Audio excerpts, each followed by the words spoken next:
Okay, good morning, all of you. Good morning. How are you all? Fine. So, today it's a very important session for almost all competitive examinations. A examination మీరు తీసుకున్నా కూడా this particular module or this particular session will become very, very important. Okay, be it UPSC కావచ్చు, APPSC Group 1 కావచ్చు, Group 2 కావచ్చు, TSPSC Group 1 కావచ్చు, Group 2 కావచ్చు. For each and every examination, this particular module, okay, good morning. So this particular module will be very, very important. Okay, ఇక్కడ మనము start చేసేది ఏంటంటే అమ్మ ఇవాళ budget. Ever heard budget?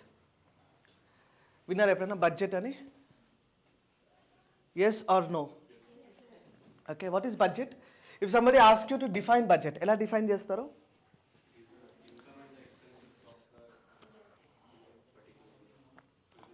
Okay, okay, fine.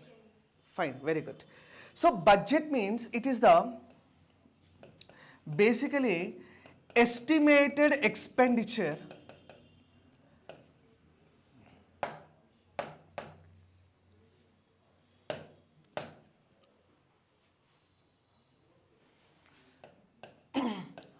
of the next one financial year.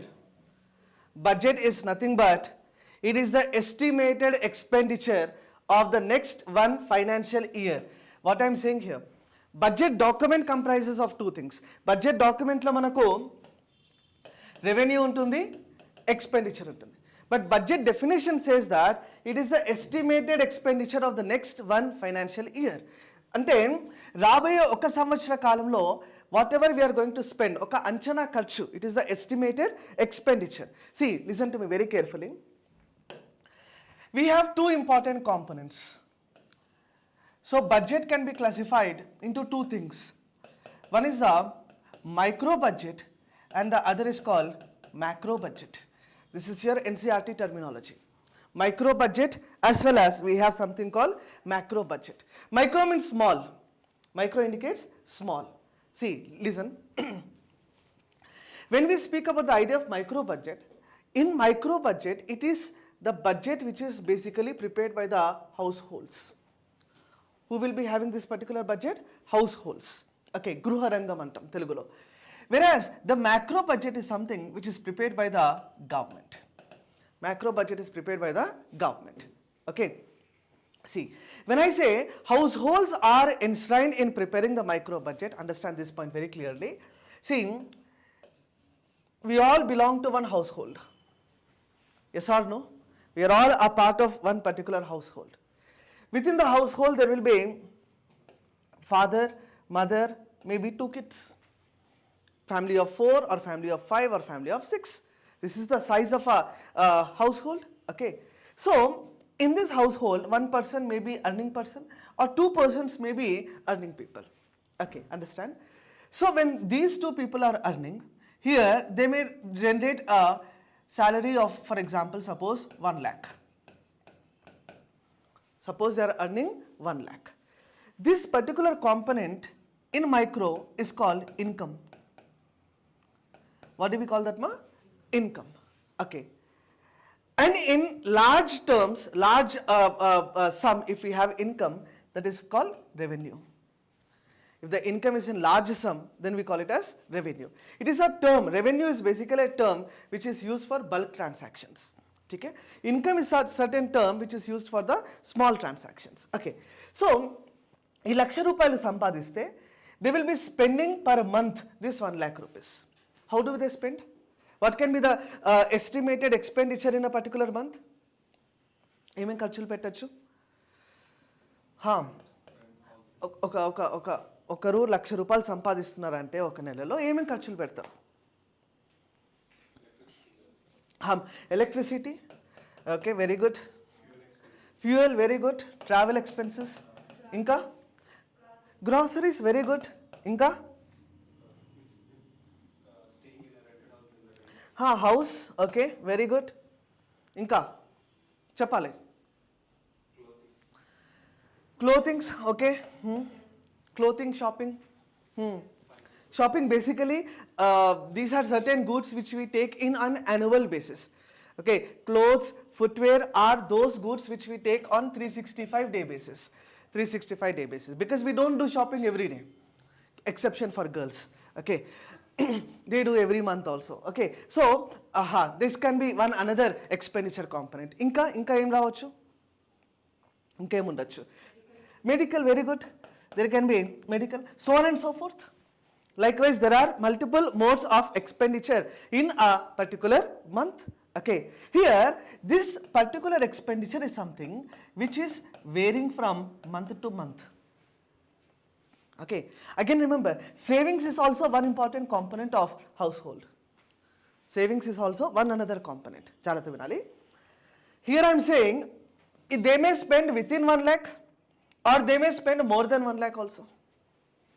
When they are spending more than 1 lakh, they are borrowing. When they are spending more than 1 lakh, they are doing what? They are borrowing actually. Okay, understand? So here, this is the micro level. Similarly, macro level. When we speak about in macro level, here we will be having different ministries like Ministry of Defense, Ministry of Home Affairs, Ministry of Agriculture, Ministry of Women and Child Development, Ministry of any other like Human Resource, Ministry of Education. Right now we don't have Human Resource Ministry, Ministry of Home Affairs. Likewise, there are multiple ministries.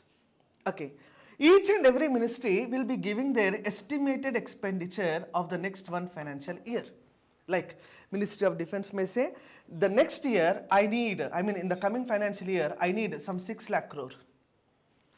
Ministry of Home Affairs may say somewhere around I need 3 lakh crore. Ministry of Agriculture may say I need somewhere around 2 lakh crore. Likewise, every ministry will be giving their estimated expenditure before the presentation of budget. Okay, so this may altogether may become somewhere around 40 lakh crore, example. Okay, this may become somewhere around 40 lakh crore, understand. Ee 40 lakshara kotla rupayలు, 40 lakh crore rupees, whatever is there, that is component of what ma? Expenditure. Now what the Nirmala Sitharaman will do, Finance Minister will do, Nirmala Sitharaman will through taxes, through duties, through cess, through surcharge, through interest receipts, okay, through borrowings and other sources of revenue, she will be generating 40 lakh crore. Clear? Here, after they know the expenditure, they will be collecting the revenue. Understand? In micro level, what I have said, this is the income and these are all the expenditure. Expenditure is something which is varying. Income is something which is fixed. Whereas in macro level, this particular expenditure is something which is fixed, but the revenue may vary. Are you getting the point very clear? Yes or no? Now see. So each year, financial year we call, because see in the micro level we have households. We have the family of 2 members, family of 4 members, family of 5 members. Okay? How much? For example, each individual may expect from the father or the mother. How much they expect? They expect a pocket money of 1,000 rupees or 2,000 rupees. That's it. Yes or no? Have you ever borrowed or asked your father that this month I need a pocket money of 10 lakh crore? Ever? Never you will do that. But Defense Minister asks Finance Minister, this year I want 6 lakh crore. Every year, the estimates of defense budget will be more. Okay? Since independence, it has been observed or it has been followed. Okay, we'll discuss why this happens actually. Okay, so there is a ministry called Ministry of Finance. Ministry of Finance. Under the Ministry of Finance, there is a department called Department of Economic Affairs. Department of Economic Affairs. And this Department of Economic Affairs is indulged in preparing 2 important documents. One is a document called Budget, and the other is a document called Economic Survey. One is called Budget and the other is called Economic Survey. Budget means, I said, it is the estimated expenditure of next one financial year. రాబోయే ఒక ఆర్థిక సంవత్సరంలో మనం పెట్టబోయే అంచనా ఖర్చు, that is called budget. Well, economic survey, it is something which indicates the performance of Indian economy in the previous one financial year. How Indian economy have performed, how agriculture was there, how services sector was there, how industries were there, how health sector was emerged. So everything, whatever the performance of Indian economy in the previous one financial year, గడిచిన ఒక సంవత్సర కాలంలో, I should translate this also. రాబోయే ఒక సంవత్సర కాలానికి అంచనా ఖర్చు, దాన్ని ఏమంటామమ్మా? Budget. Next economic survey means గడిచిన ఒక సంవత్సర కాలంలో what ever we have spent or what ever we have observed, clear, that is called economic survey. Just understand this. That is the reason we will be presenting the budget for 2024-2025. While the economic survey will be released for 2023-2024. Economic survey ante last year performance kabatti it shall be released for 2023-2024. While the budget is the estimated expenditure of the next one financial year. That is the reason we will be presenting it for 2024 and 2025. Is that point clear to all of you so far? Okay. So budget shall be presented by the finance minister basically on first working day of February. I said budget will be presented by the finance minister on the first working day of February. Okay. Whenever we say the first working day of February, if it is Sunday, we will not be presenting the budget on that day. Clear? If it is any kind of a governmental holiday, then also we will not be presenting the budget on that day. ఆ రోజు కూడా మనం బడ్జెట్ని ప్రవేశపెట్టడానికి వీల్లేదు. Okay. So once we are presenting the budget, okay, the entire budget process may take 2 to 3 months to complete. This is a part of your polity. Clear? There will be several steps involved in the presentation of budget. Okay. Budget, we do not use the word budget, but Article 112 of the Constitution speaks about annual financial statement. Okay. This all component you would have studied or you might be studying in the polity section. Why it takes 2 to 3 months of time? Because there will be general discussion also, there will be vote on account process also, there will be appropriation bill also. Okay. The steps, if you can quickly revise them. First of all, there will be presentation of budget. After that, there will be a 1 week of holiday. Immediately after the presentation of budget, there will be a holiday. Why? The media discussion. Clear? The media will be discussing whether it is a proper budget or not. Clear? Whether this particular budget is pro-poor or pro-urban. I mean pro-rural or pro-urban. Okay? Whether this budget is pro-poor or pro-rich. So likewise, there will be several discussions or deliberations happen in the house also, outside the house also. Okay. After that, they will begin the general discussion on budget. General discussion on budget. This shall happen in Lok Sabha also, Rajya Sabha also. This will be happening in Lok Sabha plus Rajya Sabha. Remember, Rajya Sabha have the power only to discuss the budget. Rajya Sabha does not have the power to vote on budget. Okay. Then there will be several committees. The budget will be transferred to different types of committees. And committees will be scrutinizing, inquiring whether the budget is proper or not. అంటే మనం ప్రవేశపెట్టినటువంటి budget సక్రమంగా ఉందా లేదా అని చెప్పి review చేసేటటువంటి ఒక బాధ్యత ఎవరికి ఉంటుందనంటే that is the committees will be taking that responsibilities. And the most important committee here is public accounts committee. Most important committee to discuss is Public Accounts Committee, which will be comprising of 22 members, and this shall be headed by opposition party leaders. Okay, why? Why opposition will be having the power to chair the Public Accounts Committee? Because it is scrutinizing. Budget will be prepared by government. The loopholes are to be identified by opposition. Is that clear? Suppose I give you an essay to write. I give you a title Budget 2024. Write down 200 words. you will write.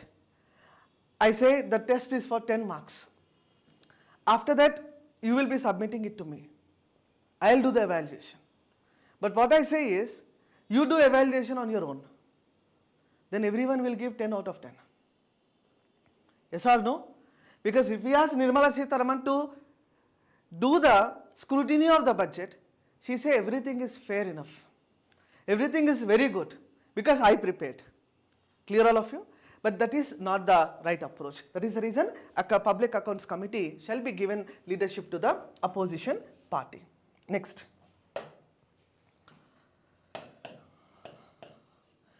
After the committees are completed, we will be presenting something called voting on budget. We do not use the term voting on budget, rather we use a different terminology called vote on demand for grants. Vote on demand for grants. That is nothing but voting on budget. Okay, demand for grants. Maximum demands will be there with which ministry? Ministry of Defence. Okay, now after that we will be passing a bill called Appropriation Bill. We will pass a bill called Appropriation Bill. Appropriation Bill is something where we will be given a permission. We will be given a permission. For example, we present a budget for 10 lakh crore. Okay, this entire 10 lakh crore will be deposited into the Consolidated Fund of India. So after passing of appropriation bill, meaning appropriation bill gives the permission to the government to withdraw money from the Consolidated Fund of India. If it is passed, then the budget estimates will be transferred to Consolidated Fund of India. Two funds are there, Consolidated and Contingency Fund. Contingency is the emergency fund, Consolidated is the regular transactions fund. Okay, so that is the reason this entire process will be taking a time period. Okay, so for somewhere around, for example, this is 1 week, general discussion may go for 30 days, okay, committee stage may take somewhere around 15 to 20 days, voting and passing of appropriation bill may take another 20 days. So together, if you observe, 1 week, matlab February first week is completed, plus 30 days, March first week is completed, plus another 20 days, March end we are completed, another 20 days, so April 20 we are somewhere reaching. Earlier we used to present the budget on February last working day. Till the year 2017, we used to present the budget on February last working day. Listen to me carefully. If we present the budget on February last working day, we used to begin somewhere around May first week or May second week to pass the budget. But always remember, the last year budget remains. The last year budget remains. We call last year surplus amount. What do we call ma? Last year surplus amount. Last year budget remains, or the last year surplus amount shall always become 0. Clear? Last year ఏ ఒక్క రూపాయి మిగిలినా కూడా దాన్ని next ఇయర్కి transfer చేయరాదు.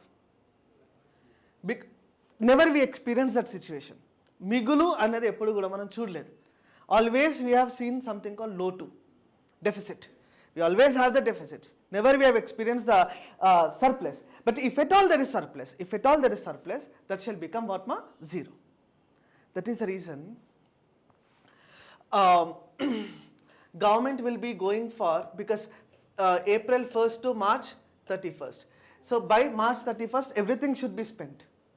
That is the reason government will be spending more in the month of March. Like not now. Nowadays we are having only the deficit budget. Once upon a time we used to have, for some reason, we used to have a surplus budget. Okay. When we had a surplus budget, again the point to be remembered here is that if for example your grandfather or your great grandfathers, somebody who is in central government services, okay, if you ask them for any gift, maybe a cycle, maybe a bicycle, or any carom board or something, then your grandparents used to say that wait till the month of March, we will be giving you that gift, because in the month of March they'll be getting the bonus, if at all they have a surplus budget. That is the reason India will be spending more in the month of March. That is the term we use in economics called March rush. What do we call that, ma? March rush. But forget about this, because nowadays we are never going for this particular terminology. Once upon a time, during the period of Indira Gandhi, I suppose, they used to have this particular idea of March rush. Anyways, so is that point clear to all of you so far? This is all your polity related aspect. Okay, now ఇంకొక important ఆస్పెక్ట్ని మీరు ఇక్కడ cover చేయాలమ్మా. That is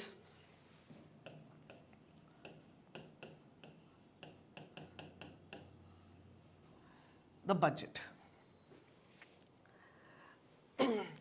Budget will have two components. One is what we call revenue, and the other is called capital.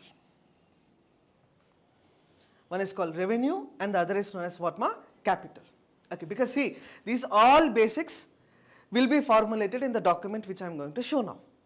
You should not get confused. That's the reason I am clearing all the basics in the first half, and after that what Nirmala Sitharaman said yesterday, I will be discussing that. Okay. We have two things I said. One is called revenue and the other is called capital. Revenue is also known as current. Revenue ni inkoka point ga manam em cheptamamma, current. Current means electricity. Current ante enti? Day to day expenses. Okay, see, revenue means it is day to day transactions. Day to day transactions. While we speak about capital, it is a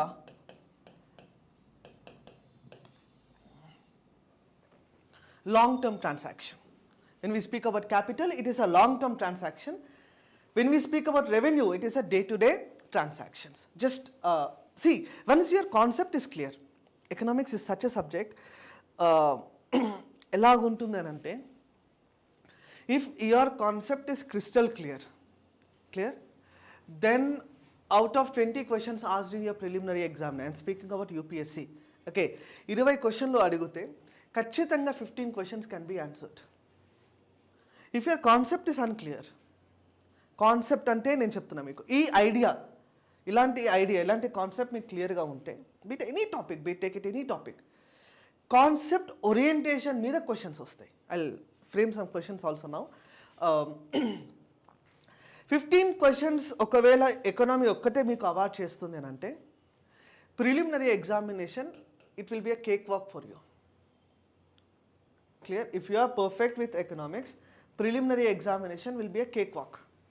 Why I am using this point is because economics is only such an area which is all the time dynamic. Each and every year it is becoming more and more dynamic. Okay, some teacher may guarantee you, like if you read spectrum, your history will be cleared. If you read Lakshmikant, your polity will be cleared. If you read Majid Hussain, your geography will be cleared. But no teacher can guarantee you, if you read Ramesh Singh, your economics will be clear. If you read Dattan Sundaram, your economics will be clear. If you read some Nitin Singhania, economics will be clear. Nothing like that. It is the effort of Nitin Singhania and you to clear economics. It is the effort of Ramesh Singh and you. Ramesh Singh will be only giving you the concept. Application you should do. Clear? To become an IAS, you don't have to be a historian, don't have to be a politician, don't have to be a geography expert, geoscientist or something, but you should definitely be an economist. And once you're an economist, during your preparation and after your selection also, you'll be using that in a detailed manner. Clear? How to use that? Because your state government will be sending to your district some 10 crore rupees for observance of Republic Day, Independence Day. You should know economics. How to spend 1 crore and how to save 9 crore.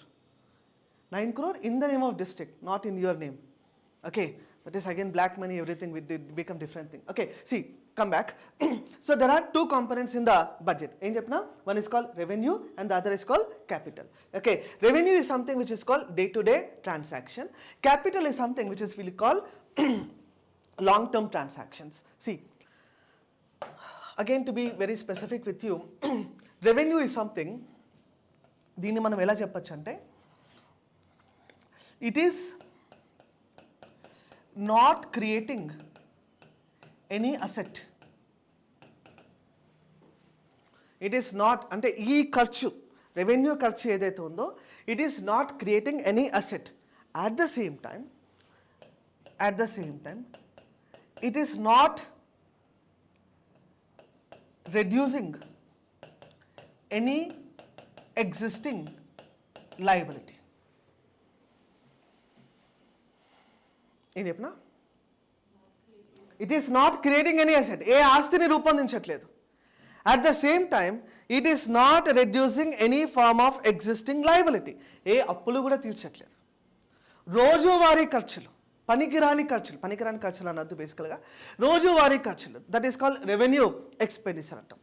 Capital అంటే ఏంటి, it is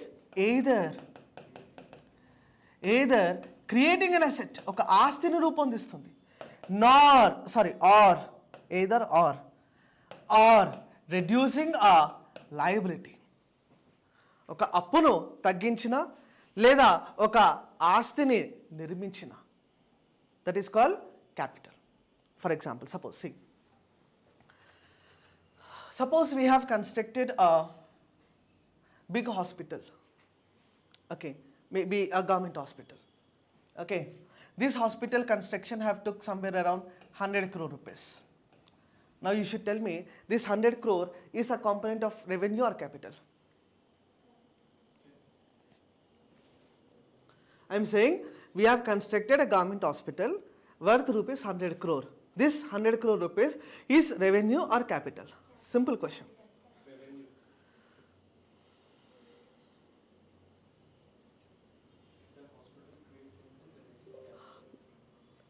See, it should be very clear.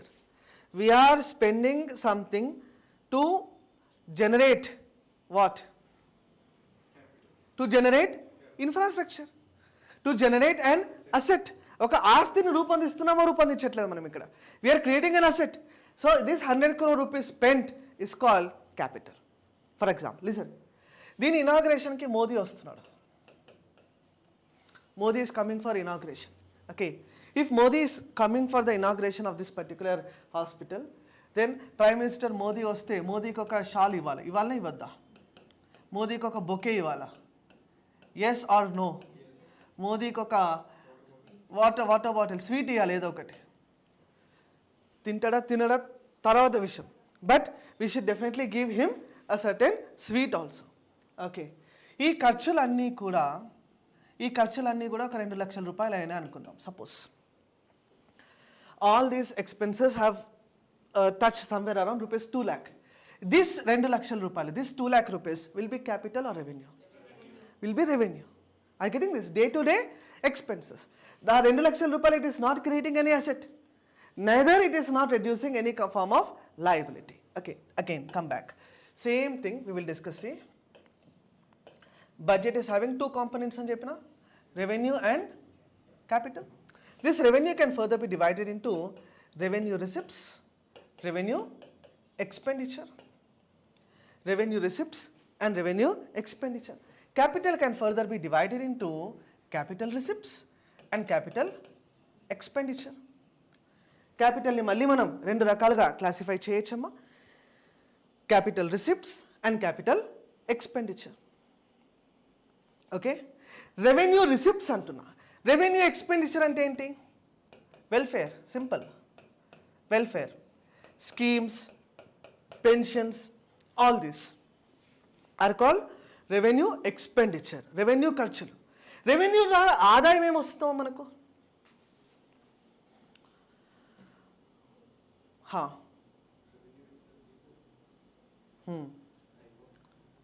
Revenue receipts అంటే what kind of income we get. For example, we will be issuing a loan called Dwakara loans. development of women and children in rural areas, Dwakra. These Dwakra loans, the women will be paying certain interest. Okay, that interest will be called revenue receipt. Clear? Listen to me very clearly.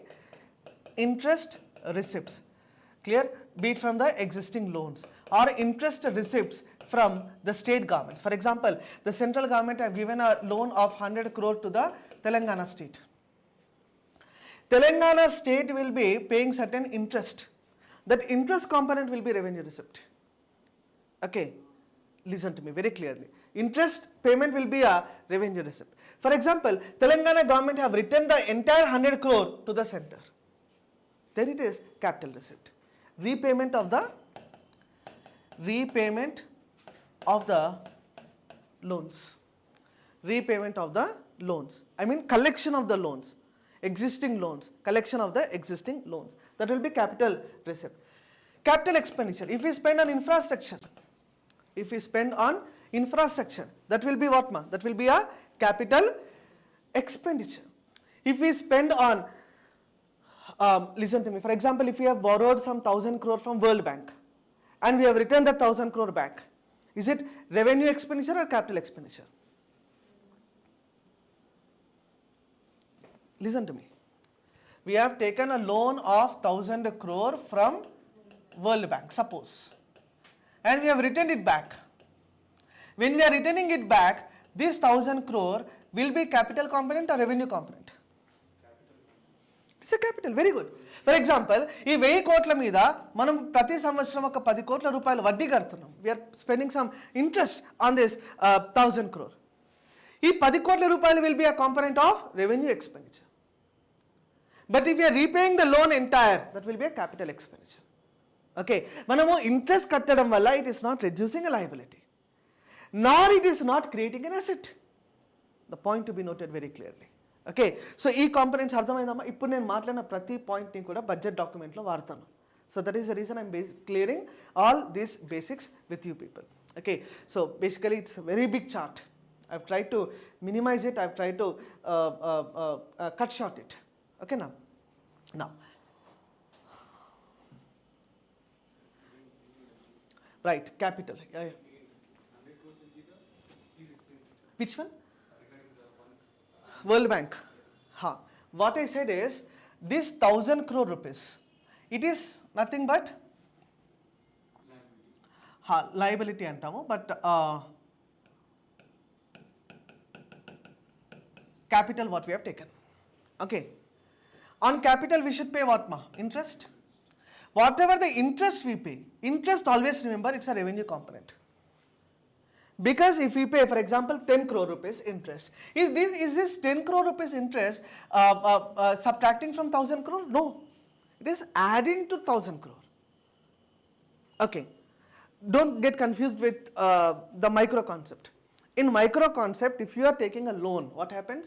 If you are taking a loan from any bank, you will be paying the EMI. You will be paying what, my EMI. That EMI includes the capital also plus interest also. That is what in the micro level. But in the macro level, we don't have EMI concept. Are you getting this? Central government will not pay EMI to the World Bank. Central government will pay only interest to the World Bank.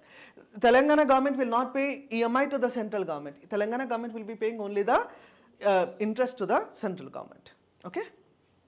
Now, another thing, in fact, the last basic which I would like to cover. What are the sources of revenue to the government? Taxes, yes. Duty, cess, surcharge, borrowing, avuna kada? Inka? Penalties, duty. Duty two types. What are the two types of duties? Night duty and excise duty and customs duty. Okay, excise ante?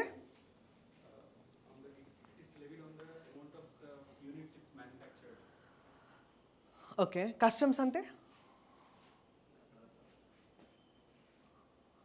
Simple. Excise duty ante, it is on manufacturing. Duty ante basically it's a tax on manufacturing. Tax on manufacturing. Excise duty ante manufacturing within India. ఇండియాలోనే తయారయ్యే వస్తువులు. ఇండియాలో తయారైన shirt, ఇండియాలో తయారైన board, ఇండియాలో తయారైన camera. దీనిపైన మనకి ఏముంటుందమ్మా? Excise duty. కస్టమ్స్ డ్యూటీ అంటే ఏంటంటే it is on import and export. Customs duty means it is on import and export. మన వస్తువు బయటికి పంపించినా, బయట వస్తువులను మనం తెచ్చుకున్నా కూడా that is called customs duty. దాని ఏమంటామమ్మా? Customs duty. Okay, so there all different components of revenue to the government. Okay, borrowing అంటాము. సెస్ అంటే ఏంటమ్మా? Tax on tax with a reason. Surcharge అంటే tax on tax without any reason. Tax on tax surcharge అంటే tax on tax without any reason. ఏ కారణం చెప్పకుండా అధిక పన్ను వసూలు చేస్తే సర్చార్జ్. కారణం చెబుతూ అధిక పన్ను వసూలు చేస్తే cess. Cess is a tax on tax with a reason. Swachh Bharat cess you pay. The amount will be collected, will be utilized only for a program called Swachh Bharat Abhiyan. Krishi Kalyan cess you pay. The amount collected in Krishi Kalyan will be used only for the farmer welfare. You will be paying Sarva Shiksha Abhiyan cess. The amount collected will be used only for the education of the poor child. So that is the idea of cess. Surcharge, no reason mentioned. If your income is crossing 15 lakh above, you will be paying cess, you will be paying income tax also, plus you will be paying a surcharge also. This can be utilized for any purpose, while the cess should be utilized only for that particular program. Okay, so so far it is clear the revenue component of the government. Now the last thing which I would like to clear is finance commission. Finance commission, clear? Because all these terms you will be witnessing in the rupee comes from and rupee goes to chart. Okay, we'll open the chart now, right? Finance Commission, Article 280. What is the purpose of Finance Commission, ma? What will the Finance Commission do? Main purpose is distribution of revenue or the taxes between central government to the state government. Distribution of taxes between the central government to the state government. That is called the purpose of Finance Commission. Okay. They will be fixing a certain formula like 41% or 42%. So out of every 1 rupee collected, 42 paisa will be going to the state, 58 paisa will be going to the center. That is a formula fixed by the Finance Commission. I hope so far it is clear. Yes or no? If it is clear, we'll write one question. Okay, write down, consider the following statements.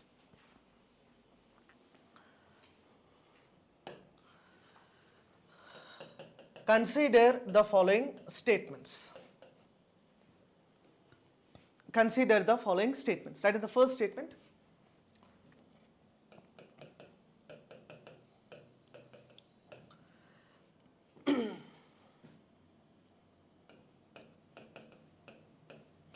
In India, Halwa ceremony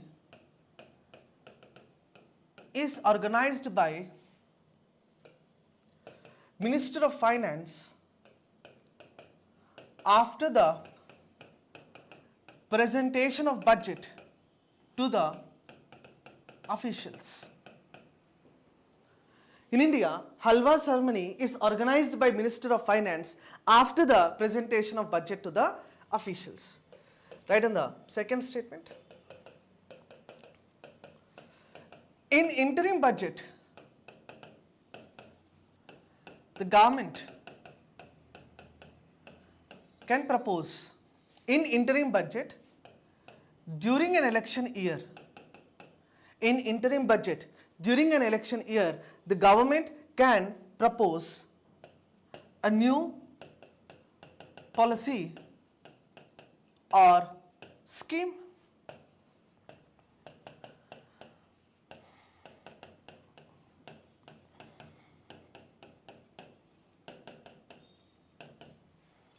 Option A, only one. Option B, only two. Option C, both 1 and 2. Option D, none of the above.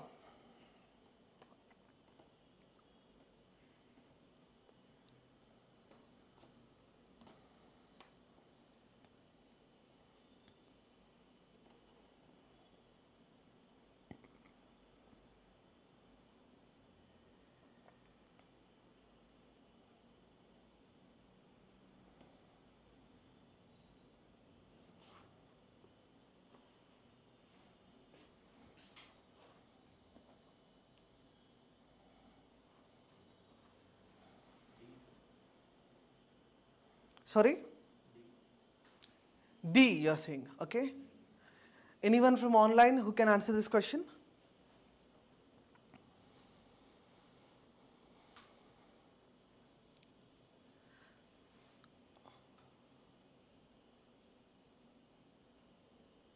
Any online viewers who can answer this question? All right. So, what's your answer?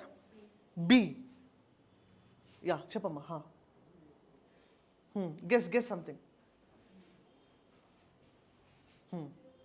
You don't know, no idea. Okay. So see, yeah. Second one is correct. Okay, let's see that. In India, halwa ceremony it's basically a treat given by the Ministry of Finance to those who are the officials involved in the presentation of budget. Okay, budget తయారు చేయడంలో ఎవరెవరైతే officials ఉన్నారో వాళ్ళకు ఒక చిన్న party లాగా ఇచ్చేటటువంటి ఒక కార్యక్రమం హల్వా సెరమనీ. ఈ halwa ceremony is organized by ministry of finance. Yes, after the presentation of budget. No, before the presentation of budget. Before the presentation of budget. Budget ప్రవేశపెట్టే ముందే ఈ పార్టీ ఇస్తారమ్మా. Clear all of you? Before the presentation of budget. Then second statement చూస్తే, in interim budget during an election year, అంటే ఒక ఎన్నికల సంవత్సరంలో interim budget మనం ప్రవేశపెడతాం. The government can propose a new policy or a scheme. Government can propose a new policy or scheme. ఇదే ప్రత్యేకత. interim budget టైంలో కొత్త పాలసీని మనం ప్రవేశపెట్టడానికి అవకాశం లేదు. We cannot introduce any new scheme or new policy because it may hamper the election procedures. ఎన్నికల విధానాలకు ఆటంకం లేదా భంగం కల్పించేటటువంటి అవకాశం ఉన్నది కనుక we cannot introduce a new scheme. Rather, what we can do, ఏం చేయగలుగుతామనంటే we can actually go with the idea of continuation, okay, of the existing programs. దానికి అలొకేషన్స్ పెంచవచ్చు. అదే చేసి నిర్మలా సీతారామన్ చూద్దాం ఇప్పుడు. Is that clear to all of you? Question అర్థమైందా? ఇంకొక question solve చేద్దాం, తర్వాత will go there. Another question, consider the following statement. Consider the following statements. క్రింది వ్యాఖ్యలను పరిగణించండి. Consider the following statements. Okay? Write the first statement. First statement.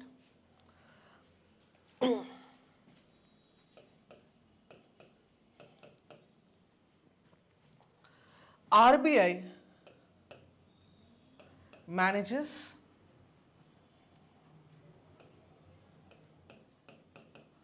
both forex reserves and gold reserves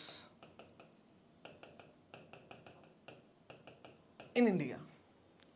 RBI manages both forex reserves and gold reserves in India. Second statement.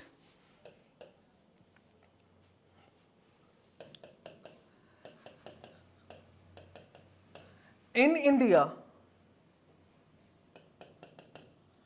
Finance Minister uses a budget briefcase currently known as Bahikata. Known as Bahikata. Bracket lo red in color. Red in color. Options తెలుసు. A only 1, B only 2, C both 1 and 2, D none of the above.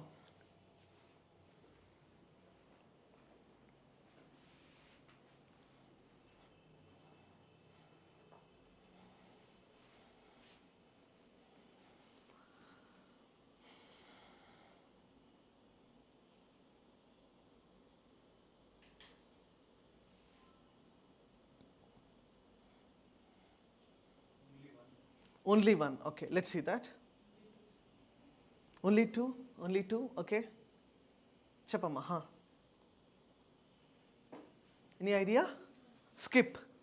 If you get this question, you will skip. Okay. Chuddam. RBI manages both forex reserves and gold reserves in India. Okay, Nirmala Sitharaman cheptundi. Whereas in 1991, our forex reserves were almost becoming zero. Clear? Andukesme we have brought LPG reforms of 1991. Before that, we have brought Manmohan magic. What is Manmohan magic? Devaluation strategy, everything. You'll understand in the core concepts. Okay. In India, Finance Minister uses a budget briefcase. Clear? You might have heard, no, like before the presentation of budget, Nirmala Sitharaman will go out of the parliament and show a suitcase. Okay, emuntada suitcase lo? What will be there in that suitcase? 40 lakhsala kotlu untaya? What will be there? In this, whatever the budget speech is there, that will be present in the briefcase. Earlier, what we used to do is, we used to present the budget in a leather briefcase, clear, which was a European made. But currently, we have changed that leather briefcase to the Indian made bag. The name of that bag is called Bahikata. Absolutely correct. So both the statements are correct. That is the reason C, both 1 and 2 shall be the correct response for the question.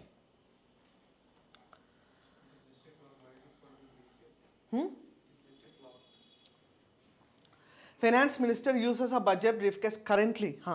It's a kind of a briefcase only, made of cloth. Okay. Clear everyone? Acha, cloth ni briefcase anada? Okay. This same question actually was used last year in UPPCS, Uttar Pradesh Public Service Commission. Okay. Done everyone?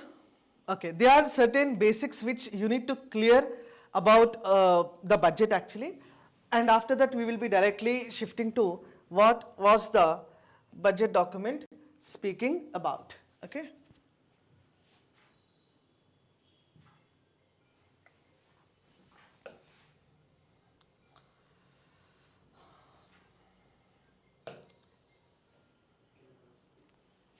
ఎక్కడుంది ఇదా?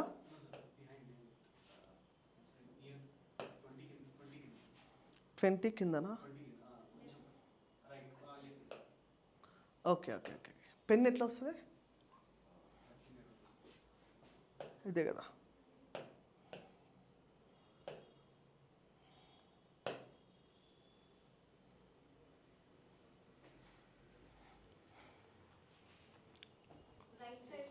Right side.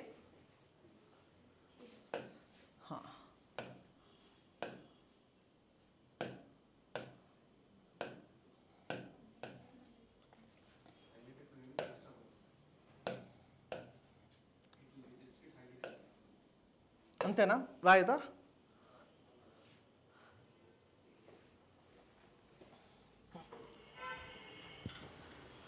PDF మీద రాయనికి రాదా? అట్లా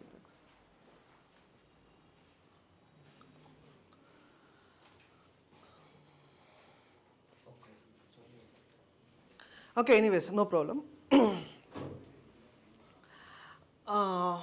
So what we are discussing now is the budget 2024 document. Okay, దీన్ని మనం interim budget అన్నామమ్మ. Why it is called interim budget? Any idea? Why is it known as interim budget?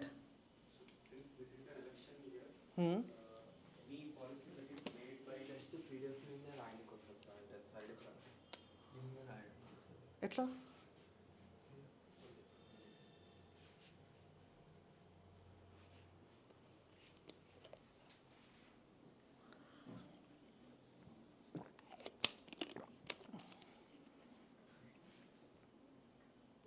Okay.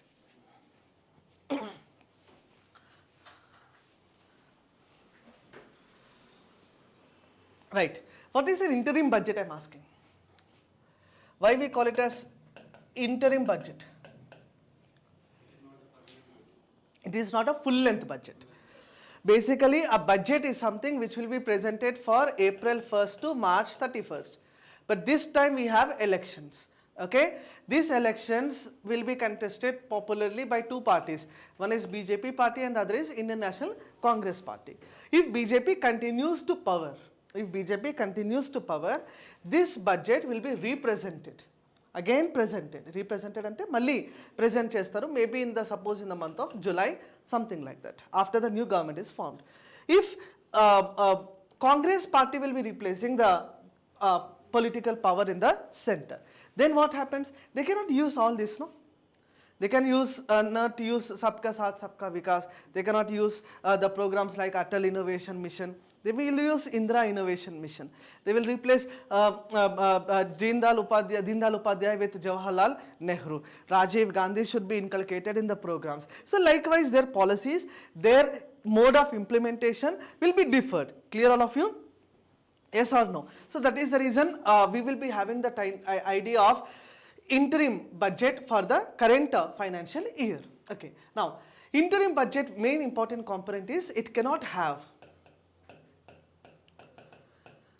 any new policies, or else it cannot have any new schemes. That is the first thing which we need to understand. Okay, ante kotta patakalu pettaradu. Plus interim budget basically will be having a provision of vote on account. Vote on account ante entante, it is a provision under Article 116 of the Constitution, where 1/6 of the budget estimates, ante ikkada manaku entire budget estimates annavi raaledu, only 1/6 of the budget estimate. ఉదాహరణకు ఒక 10 lakh crore మనం budget పెడితే దీంట్లో 1/6 of the అమౌంట్ని మాత్రమే మనం వాడేటటువంటి ఒక provision.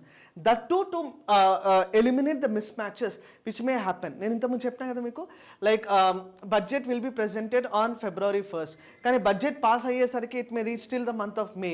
So April to May government నడవాలా నడవద్దా? నడవాలి అని అంటే ప్రభుత్వ ఉద్యోగులకు జీతాలు ఇవ్వాలి, ఓకే, స్కాలర్షిప్స్ ఇవ్వాలి, ఆ నెలలో కంపల్సరీ పేమెంట్స్ ఉంటాయి. All those payments are to be done. So ఆ పేమెంట్స్ని వాడడం కోసమే we will be having a provision call vote on account. Vote on account is a special provision where only 1/6 of the budget estimate can be withdrawn. Okay, one note రాయండి. Vote on account is a provision. Vote on account is a provision. Vote on account is the provision where 1/6 of the budget estimate, where 1/6 of the budget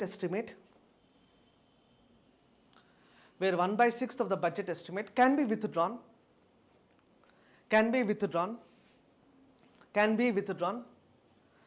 even without passing the appropriation bill. Can be withdrawn even without passing the appropriation bill. అర్థమైందా? Appropriation bill అంటే it is a provision where the entire budget estimates will be transferred to the Consolidated Fund of India. Okay, two funds ఉంటాయమ్మా. ఇవేవి? Consolidated Fund of India ఒకటి, Contingency Fund of India ఒకటి. ఏంటి difference ఏంటి? That will be controlled by the, to take the money from Consolidated Fund of India, you should take the permission from the Parliament. Okay. Very good. Consolidated Fund of India is the power of the Parliament. Contingency Fund of India is the power of the Honorable President. Okay. To withdraw every single rupee from Consolidated Fund of India, parliamentary approval is mandatory. But Parliament will be in session in a year only for 3 times. Budget, monsoon, winter. When Parliament is not in a session, suppose that Kerala have experienced a massive flood. Kerala government go to the Modi, Prime Minister Modi, to ask for some assistance. Can Modi say we are not in parliament session right now? Come after 2 months. After 2 months everything will be separated. Okay, so that is the provision which we need to understand. Okay, now what Nirmala Sitharaman says yesterday is sabka saath sabka vikas, andarni kalpukoni andari abhiruddhi annatvanti oka ninadam. Sabka saath sabka vikas. We are going to become Viksit Bharat by 2047. Developed India. అభివృద్ధి చెందిన భారతదేశం. ఇప్పుడు we are into the developing phase. We call today that India is a developing country. Yes or no? But what Nirmala Sitharaman said yesterday is by 2047, India is all set to become a developed nation. What is a developed nation?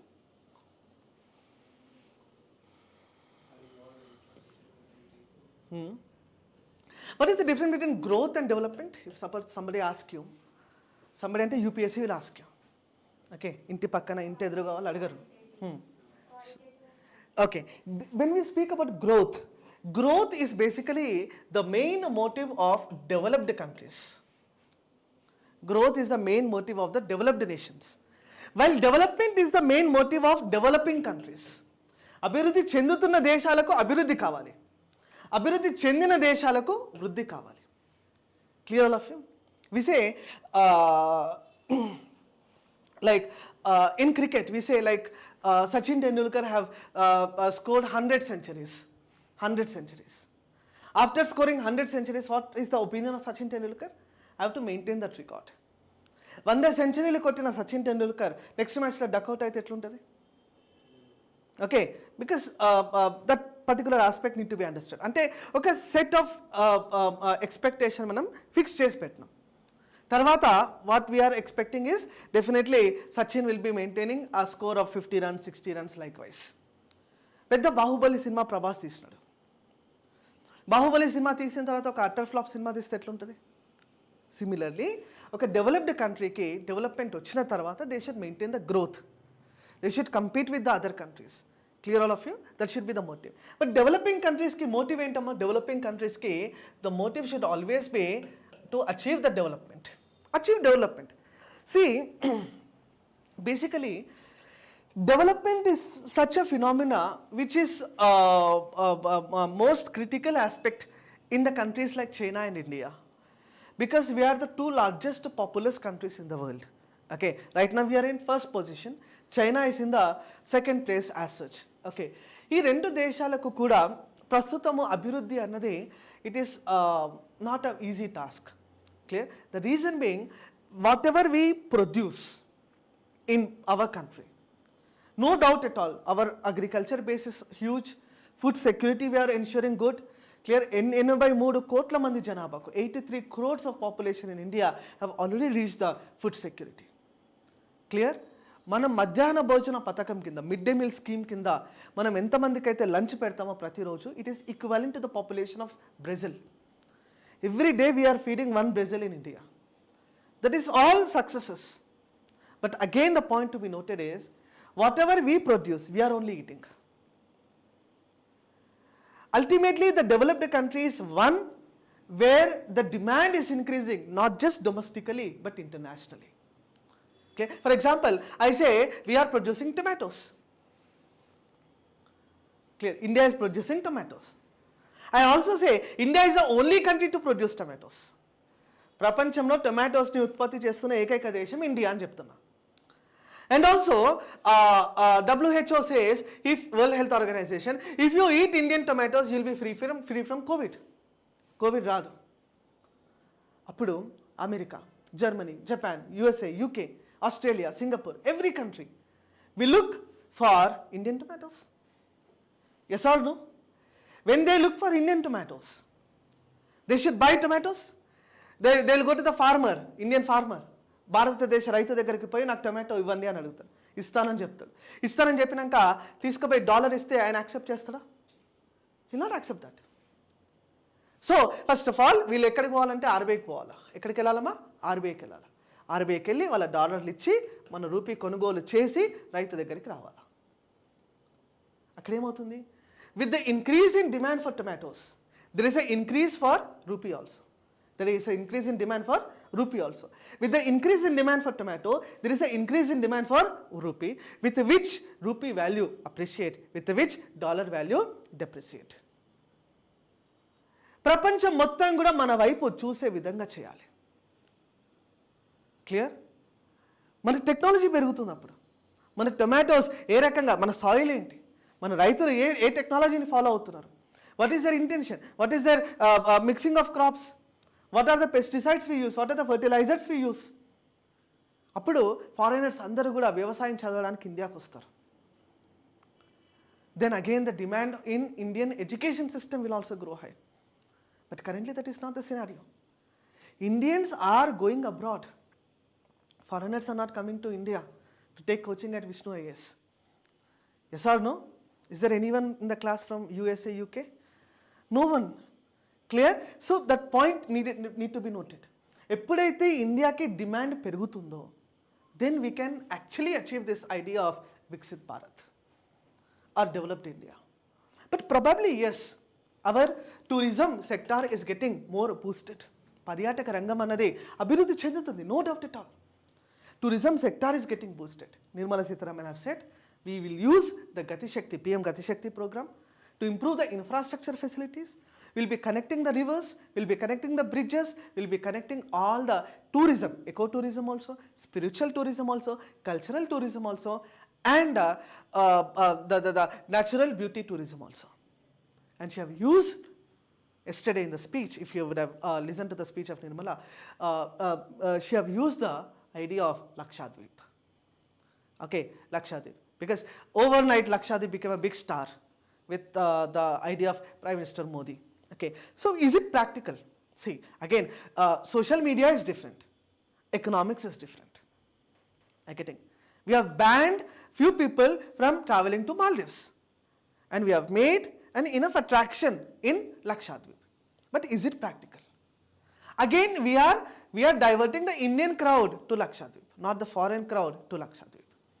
So in future, if we are diverting the foreign crowd also towards Lakshadweep, then that will be a wonderful idea. So then we can actually achieve the developed India. So to become a developed India, actually the demand for India in global market should grow high. Ee point arthamainda? Yes or no? The demand for India should actually go high.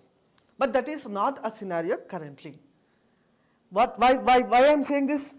On what criteria I am saying this? Clear. Always be report clear, always be picture clear. A criteria అనేది నేను చెప్తున్నానంటే హెచ్డిఏ rank చూస్తే చాలా సరిపోతుంది, నాకు ఇంకేం వద్దు. Nothing I want. Only I look after one document which is a globally accepted document called HDI, human development index. What does human development index is? India's rank is somewhere around 130 or 131 out of 191 nations. This is what the HDA report says. HDA అంటే మనకి rank తక్కువ ఇస్తుందంటే what does that mean? We are performing not good, not as expected in education, in health, in stand of living. ఇవే కదా మూడు కోలమానాలు, మూడు అంచనాలు, మూడు criteria. They are the 3 criteria which are used to measure the HDI value. Yes or no? So Srimati Nirmala Sitharaman have married అయిపోయింది కదా, she married, okay. She said that sabka saath, sabka vishwas, sabka vikas. Along with that it will become what ma? Sabka saath, sabka vikas, sabka vishwas and sabka prayas. ప్రతి ఒక్కరి ప్రయత్నం ఉంటేనే ఇది సాధ్యం అవుతుందని చెప్పి శ్రీమతి నిర్మలా సీతారామన్ గారు చెప్పడం జరిగింది. Clear all of you? Sabka prayas. It should be an effort of everyone. If the growth, if the national income should increase, then participation by you all should also increase. What is your contribution to the national income? That should also grow high. Are you getting this? How will India's income grow? When will India's income grow? When your income grows. As simple as that. When the production increases, when demand increases, with the increase in demand, we will be increasing the supply also. When I said the tomato scenario will be experienced by India, then all of you will motivate your rural friends, rural relatives and everyone to stop onion, to stop brinjal, to stop everything. Only grow tomatoes. You'll do that or not? You'll definitely do that. In fact, if time permits, you will also go and directly intervene into the agriculture sector. So that is the demand created.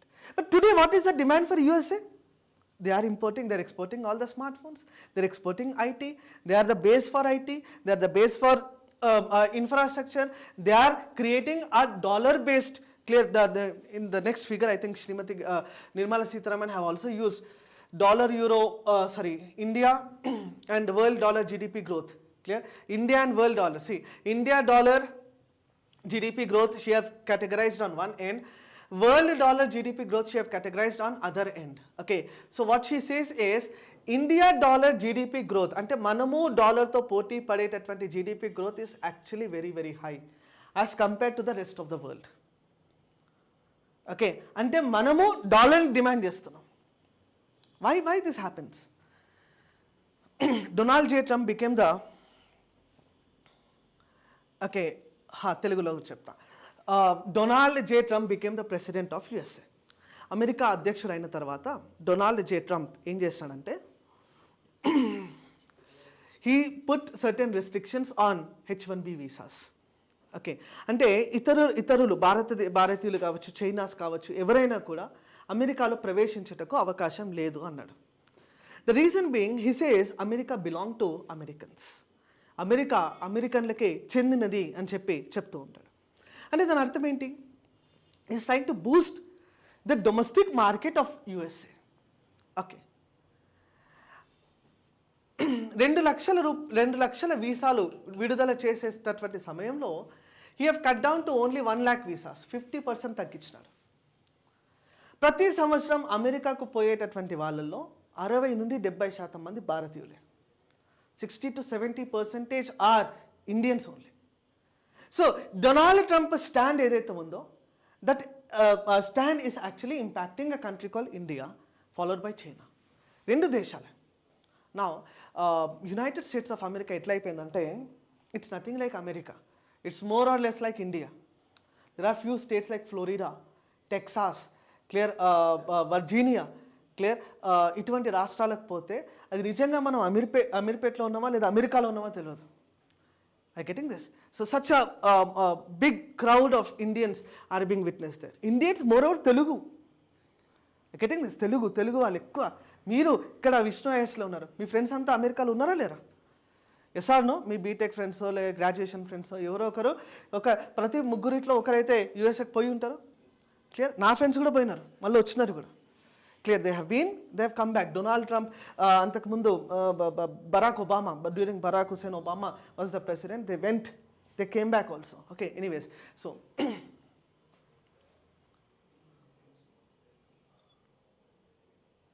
Right.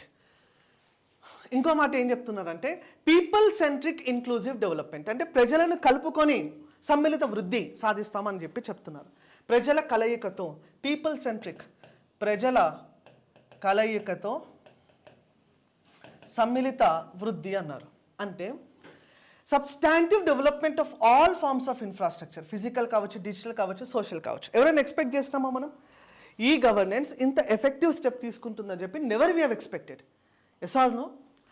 Before 2016 have you ever imagined the mode of digital payments which we are seeing today? అనుకున్నామా ఇంత అవుతుందని? Have you ever expected? Before November 8, 2016, November 8, 2016 is the date of? Very good. November 8, 2016 కన్నా ముందు ఎవరైనా కూడా మనం mobile phone ఉంది అని అంటే మొబైల్ ఫోన్ తీసుకొని ఎవరికొకరికి ఫోన్ చేయాలనుకున్నాం, కానీ ఆ మొబైల్ ఫోనే మన చేతిలో ఉన్న ఒక చిన్న బ్యాంక్ అని అనుకున్నామా?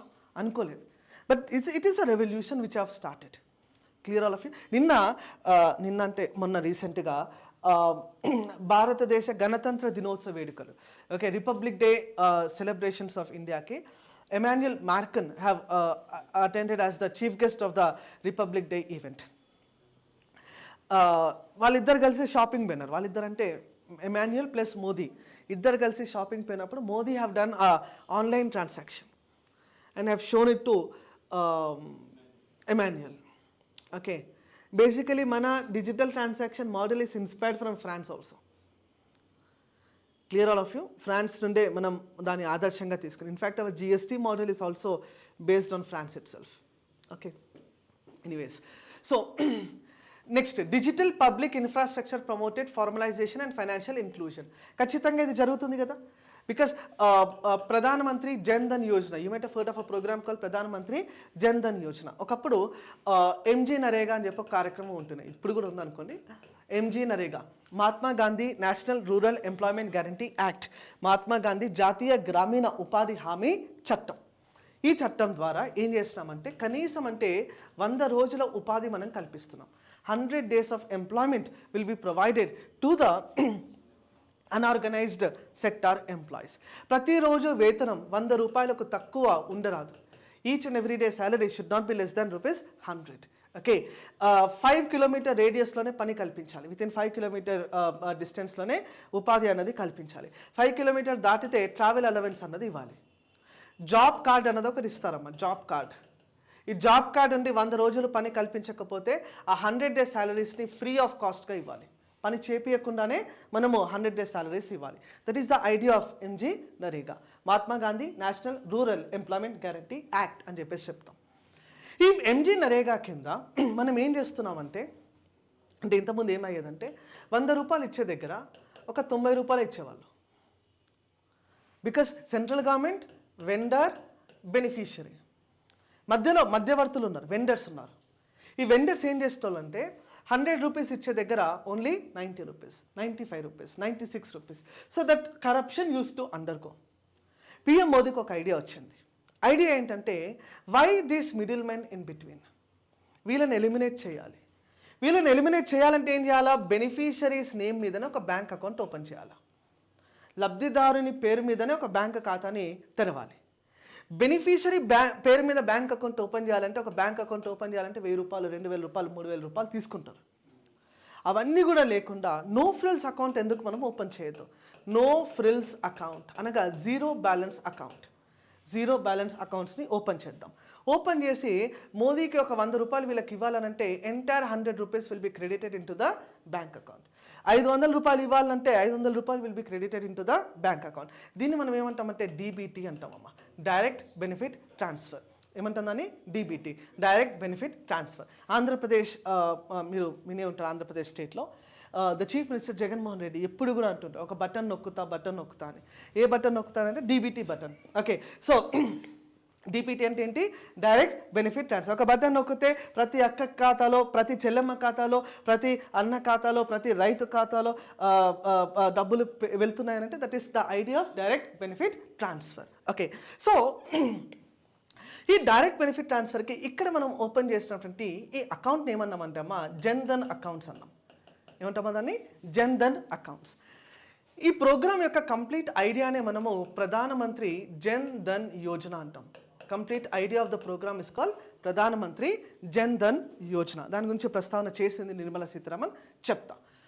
Next, deepening and widening of tax base via GST. ప్రతి నెల జిఎస్టీ వసూళ్లు దాదాపు 1.7 లక్షల కోట్ల రూపాయలు. 1.7 lakh crore nearly are the GST collections every year, చెప్తాను అది కూడా. నెక్స్ట్, రీసెంట్లీ గిఫ్ట్ సిటీని ప్రారంభించుకున్నాం, మనం చూసే ఉంటారు మనం. Gujarat international financial services city. అంటే మనకు ఇంతకుముందు సెబీ ఉండే, SEBI securities and exchange board of India, which use to actually manage the idea of exchanges, stock markets. Okay, stock మార్కెట్స్లో పెట్టుబడులు అవన్నీ కూడా వాళ్ళు చూసేది. కానీ ఇప్పుడు ఒక ప్రత్యేక సంస్థని మనం క్రియేట్ చేసినాము, that is called GIFT city in Gujarat. Okay, next, proactive inflation management. Inflation అనేది ఖచ్చితంగా ఉండాలమ్మా. Inflation should always be there, but at certain limits. Running inflation అంటాం, వాకింగ్ ఇన్ఫ్లేషన్ అంటాం, క్రీపింగ్ ఇన్ఫ్లేషన్ అంటాం, ఇవి ఉండాలి. హైపర్ ఇన్ఫ్లేషన్ ఉండొద్దు. హైపర్ ఇన్ఫ్లేషన్ ఉంటే we will become another Venezuela, another Zimbabwe, another Sri Lanka for that reason. Sri Lanka not very లార్జ్లో లేదు, Pakistan, Sri Lanka galloping లెవెల్లో ఉంది, నాట్ హైపర్. ఓకే, సో బేసికల్గా మనకి ఇక్కడ అర్థం కావాల్సింది ఏమంటే, inflation to certain extent is always recommended. That is the reason what we say always we will be having a inflationary targets. బడ్జెట్లో నిర్మలా సీతారామన్ ఎప్పుడు కూడా ఇన్ఫ్లేషన్ టార్గెట్స్ చెప్తారు. Never we will have a deflation targets. Deflation is the opposite of inflation. For example, I say this is the winter season. Okay, really this is the winter season. Okay, ఇది winter season అన్నప్పుడు basically ఇక్కడ అంత పెద్ద చలి లేదు, but ఢిల్లీలో it's very very chilling in Delhi. Yesterday also, నిన్న కూడా అక్కడ స్టాఫ్ స్టేటస్ పెడతా ఉంటే ఇట్స్ ఢిల్లీ ఆర్ షిమ్లా అన్నట్టు, అసలు ఏది కూడా వెహికల్స్ కనిపించకుండా చలి ఉంది. ఓకే, ఫర్ ఎగ్జాంపుల్ అలాంటి చలి హైదరాబాద్లో వచ్చింది అనుకుందాం. Okay, what we will be need of a sweater, sweatshirt, sweater, something like that. Okay, మొత్తం హైదరాబాద్లో ఒకే స్వెటర్ ఉంది. Suppose there is only one sweater in Hyderabad. Then what happens? ఈ 1000 రూపీస్కు రావాల్సినటువంటి sweater may become 2000 rupees, may become 10,000 also, may go for bidding also. వేలం పాట వేసి కూడా ఆ స్వెటర్ని కొనుగోలు చేసేటటువంటి ఒక రోజు రావచ్చు. అవునా కాదా? Yes or no? Then what happens? Demand for sweaters are increasing, meaning sweaters suppliers అనేది పెరగాలి, ప్రొడక్షన్ అనేది పెరగాలి, naturally the output will be increasing. కానీ ఫర్ ఎగ్జాంపుల్ ఈ సంవత్సరం ఇంత భారీగా చలి ఉందని చెప్పి 1 కోటి స్వెటర్లు మనం తయారు చేసి పెట్టుకున్నాం. నెక్స్ట్ ఇయర్ జనవరి కానివ్వండి, ఫిబ్రవరి కానివ్వండి, డిసెంబర్ కానివ్వండి, సమ్మర్ కన్నా కూడా ఎక్కువ ఎండలు ఉన్నాయి ఆ నెలల్లో. అప్పుడు ఏమవుతుంది? Supply is huge, demand is less, then the price will fall down. That is called deflation. Inflation is good for the economy, deflation is not. Okay, so అందుకోసమే ఏం చెప్పింది నిర్మలా సీతారామన్? Proactive inflation. అయిపోయిందా చూడ?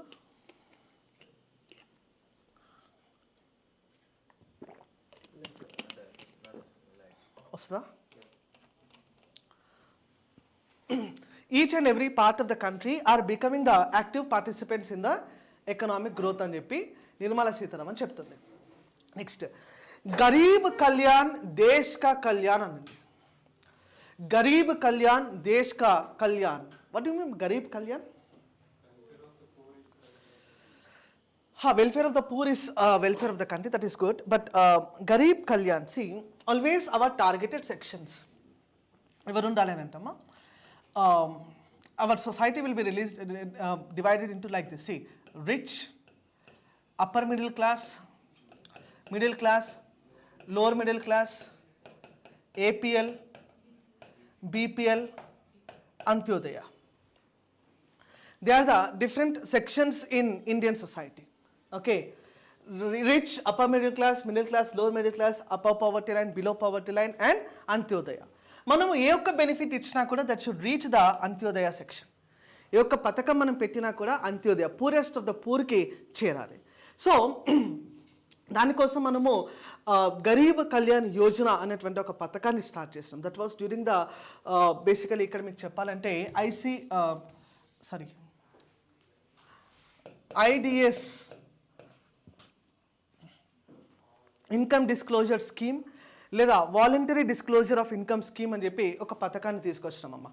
ఈ పథకం యొక్క ఉద్దేశం ఏంటంటే బేసికల్గా if you are having a black money, నల్లధనం ఉన్నట్లయితే ఆ నల్లధనాన్ని ప్రభుత్వానికి వెల్లడిస్తే, if you are disclosing that black money details to the government, then it will be resulting into 50% 50%గా దాన్ని డివైడ్ చేసి ఒక 50%ని directly penalty to the government, ఒక 50% directly you'll be paying it as a penalty to the government. Remaining 50% ఏదైతే ఉందో this will be divided into 2 components. One is 25, another 25. ఒక 25ని you can directly convert it into the white money, తెల్లధనంగా మార్చుకోవచ్చు. ఇంకొక 25%ని the government will be utilising this money for a period of 4 years, 4 సంవత్సరాల వరకు ఈ డబ్బును వాడుకుంటుంది for a programme call Garib Kalyan Yojana. Garib Kalyan Yojana అనేటటువంటి పథకానికి 4 సంవత్సరాల పాటు వాడుకొని తిరిగి చెల్లిస్తుంది వితౌట్ ఎనీ ఇంట్రెస్ట్, ఎటువంటి వడ్డీ చెల్లించకుండా. It will be returning it to you back. So that is the idea of IDS, income disclosure scheme. ఈ పథకం ద్వారా బెనిఫిట్స్ ఏంటి అంటే there is no third person interference. ఏ మూడో వ్యక్తికి కూడా ఈ సమాచారం చెప్పరు. Okay, except you and finance minister, no third person will be knowing about this particular information. There will be no further scrutiny. భవిష్యత్తులో ఎటువంటి విచారణ మీ పైన ఉండదు. Okay, at the same time ఒక క్లీన్ చిట్ అన్నది మీకు ఇవ్వడం జరుగుతుంది. క్లీన్ చిట్ అంటే మీరు నిర్దోషి, ఏం తప్పు చేయలేదు అని చెప్పి ఒక క్లీన్ చిట్ కూడా ఇచ్చేటటువంటి ఒక అవకాశం. Clear? Income disclosure scheme. Okay, Garib Kalyan Yojana ఏం చెప్పింది? గరీబ్ కళ్యాణ్ దేశ్ కా కళ్యాణ్ అని చెప్తూ హెడ్ కౌంట్ రేషియో అంటే it is the total amount of population which are in to the poverty, పేదరికంలో ఉన్నటువంటి జనాభాను తగ్గించినాము అని చెప్పి నిర్మలా సీతారామన్ చెప్తా ఉన్నారు. పర్సంటేజ్ ఫిగర్స్లో చూసినట్లయితే 11.3%. 2005-6లో 55.3% ఉన్నారు, 55.3%. కానీ ఇది కాదు, కరెక్ట్ కాదు అది. ఓకే, బేసికల్గా అప్పుడు మనకు సురేష్ టెండూల్కర్ కమిటీ ఇచ్చినటువంటి రిపోర్ట్ ప్రకారం తీసుకున్నా కూడా 21.9% మాత్రమే పేదరికం ఉంది. ఓకే, అదే టైం పీరియడ్ కదా సురేష్ టెండూల్కర్ వచ్చింది. 2004-5లో Suresh Tendulkar committee have been appointed. ఆ తర్వాత వచ్చింది రంగరాజన్ కమిటీ. ఓకే, సో హెచ్సిఆర్లో తీసుకుంటే ఎస్ మనం పేదరికాన్ని తగ్గించినామని చెప్పి నిర్మలా సీతారామన్ గారు చెప్పడం జరిగింది. Next DBT has led, DBT అంటే ఏంటమ్మా, direct benefit transfer, has led to the savings of 2.7 lakh crore, 2.7 లక్షల కోట్ల రూపాయలు సేవింగ్స్ అయినాయని చెప్తుంది. 25 కోట్ల మంది మల్టీ డైమెన్షనల్ పావర్టీ నుండి, అంటే అన్ని రకాల పేదరికం నుండి బయటపడ్డారని చెప్పి ఈ రిపోర్ట్ చెప్తుంది. క్రెడిట్ అసిస్టెన్స్ టు 78 lakh, 78 లక్షల వీధుల్లో ఏదైతే వ్యాపారాలు, చిరు వ్యాపారాలు ఉంటారో వాళ్లకు స్వానిధి కింద, పిఎం స్వానిధి కింద 75 లక్షల మందికి రుణాలు అందించినామని చెప్పి, క్రెడిట్ ఇచ్చినామని చెప్పి ఈ డేటా మనకు తెలియజేస్తుంది. Empowering the youth. యూత్ అంటే ఎవరమ్మా? What you mean by youth? Youth అంటే నన్ను చూడొద్దు, 15 to 29 ఈ ఏజ్ గ్రూప్లో ఎవరైతే ఉంటారో వాళ్ళందరినీ కూడా మనం యూత్ అంటాం. The definition of youth is 15 to 29 years. Okay, so 1.4 crore youth trained under Skill India Mission. Okay, skill India mission, దీన్ని మనం ప్రధానమంత్రి కౌశల్ వికాస్ యోజన అనేటటువంటి పథకం కింద కూడా చెప్పవచ్చు. పిఎం కౌశల్ వికాస్ యోజన. కౌశల్ వికాస్ యోజన పథకం యొక్క ముఖ్య ఉద్దేశం ఏంటంటమ్మా, స్కిల్ డెవలప్మెంట్, నైపుణ్యాభివృద్ధి ఈ పథకం యొక్క ముఖ్యమైన ఉద్దేశం. Okay, fostering entrepreneurial aspirations of youth, 43 crore loan sanction under PM Mudra. Okay, PM Mudra, Micro Unit Development Refinancing Agency. Mudra అంటే ఏంటమ్మా, micro unit development and refinancing agency. ఈ పిఎం ముద్ర కింద మనం 3 రకాల రుణాలను అందిస్తాం. శిశు, Kishore, Tarun. 3 types of loans are being given under PM Mudra, శిశు, కిషోర్ అండ్ తరుణ్. శిశు అంటే 50,000 రూపాయల వరకు, కిషోర్ అంటే 50,000 రూపాయల నుండి 5 లక్షల వరకు, తరుణ్ అంటే 5 లక్షల రూపాయల నుండి 10 లక్షల వరకు. Okay, Shishu, Kishore and Tarun are the 3 types of loans given under Mudra. So Mudra రుణాలు అన్నవి పెరిగినాయని చెప్తుంది. Next allocation to IITs, AIIMS, ఇతర కేంద్ర విశ్వవిద్యాలయాలు, యూనివర్సిటీస్కి ఏదైతే అలొకేషన్స్ ఉన్నాయో అవి కూడా పెంచినట్టు ఈ డేటా మనకు తెలియజేస్తుంది. This particular document is actually announcing to us. Welfare of farmers, PM Kisan. PM Kisan అంటే 6,000 రూపాయలు పెట్టుబడి సహాయం అమ్మ. పిఎం కిసాన్, ప్రధానమంత్రి కిసాన్ సమ్మాన్ నిధి అని చెప్పి చెప్తాము. దీన్ని 2 తెలుగు రాష్ట్రాల్లో రైతు బంధు, రైతు భరోసాగా మనం చెప్తాము. Rythu Bandhu and Rythu Bharosa is the advanced, అంటే ఉన్నటువంటి 6,000 రూపాయల బెనిఫిట్కి ఇంకొంచెం మనం జోడించి రైతుల సంక్షేమం కోసం ఇచ్చేటటువంటి benefit under Rythu Bharosa and Rythu Bandhu. Okay, ఎంత ఇస్తున్నారు ఆంధ్రప్రదేశ్లో?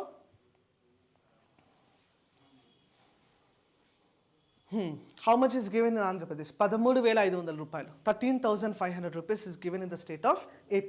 Okay, తెలంగాణలో 10,000 rupees is given in Telangana.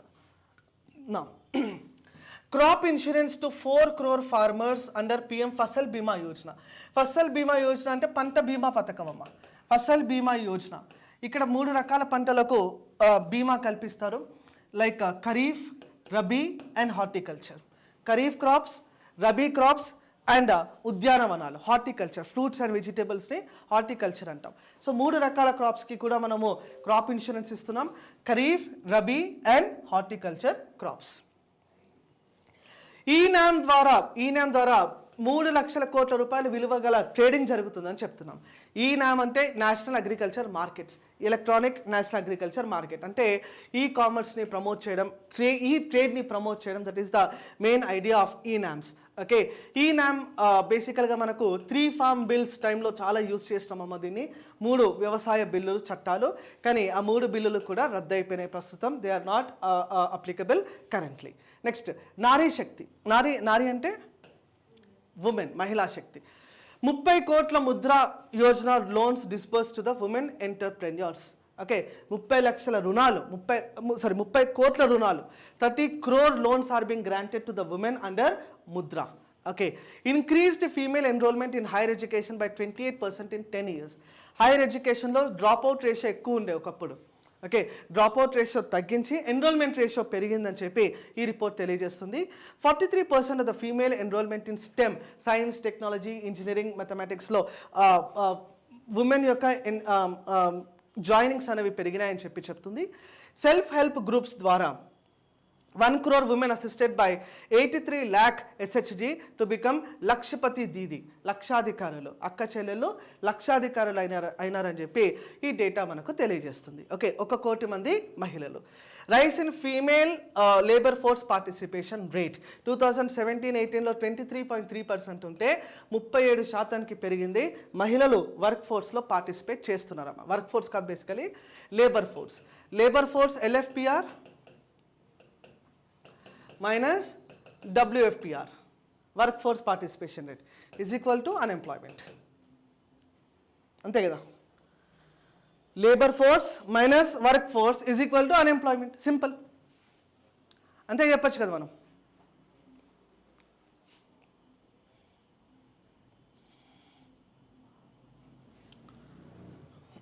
ఏం చెప్పినా, labour force minus work force. Labour force అంటే total available labour. For example మనం డెమోగ్రాఫిక్ డివిడెండ్ అంటాం. డెమోగ్రాఫిక్ డివిడెండ్ అంటే 0, 15, 60 అబౌవ్ దట్. 0 to 15 years ఈ పాపులేషన్ ఏమంటామమ్మా, డిపెండెంట్ పాపులేషన్, ఆధారపడే జనాభా, తల్లిదండ్రుల పైన ఆధారపడే జనాభా. 15 to 60 years ఈ పాపులేషన్ని మనము వర్కింగ్ ఏజ్ పాపులేషన్ అంటాం. Working age population, clear. Above 60 ఏదైతే పాపులేషన్ ఉంటారో వాళ్ళని మనము అగైన్ డిపెండెంట్ పాపులేషన్ అంటాం. అగైన్ వాళ్ళని ఏమంటాం మనము, dependent population. Okay, so next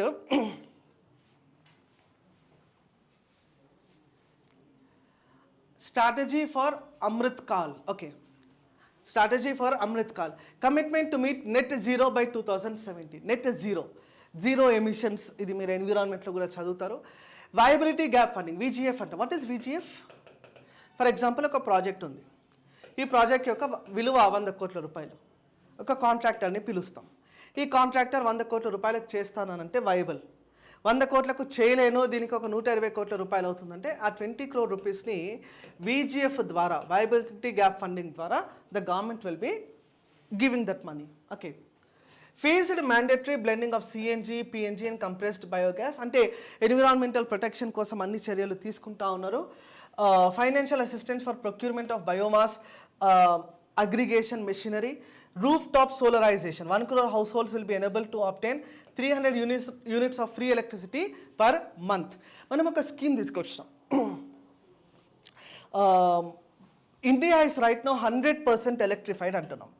India ప్రస్తుతం 100% ఎలక్ట్రిఫైడ్ అమ్మా. 100% electrified under which scheme? Saubhagya. ఏ పథకం ద్వారా 100% మనం విద్యుత్తుని సాధించినామంటే under the scheme call Saubhagya.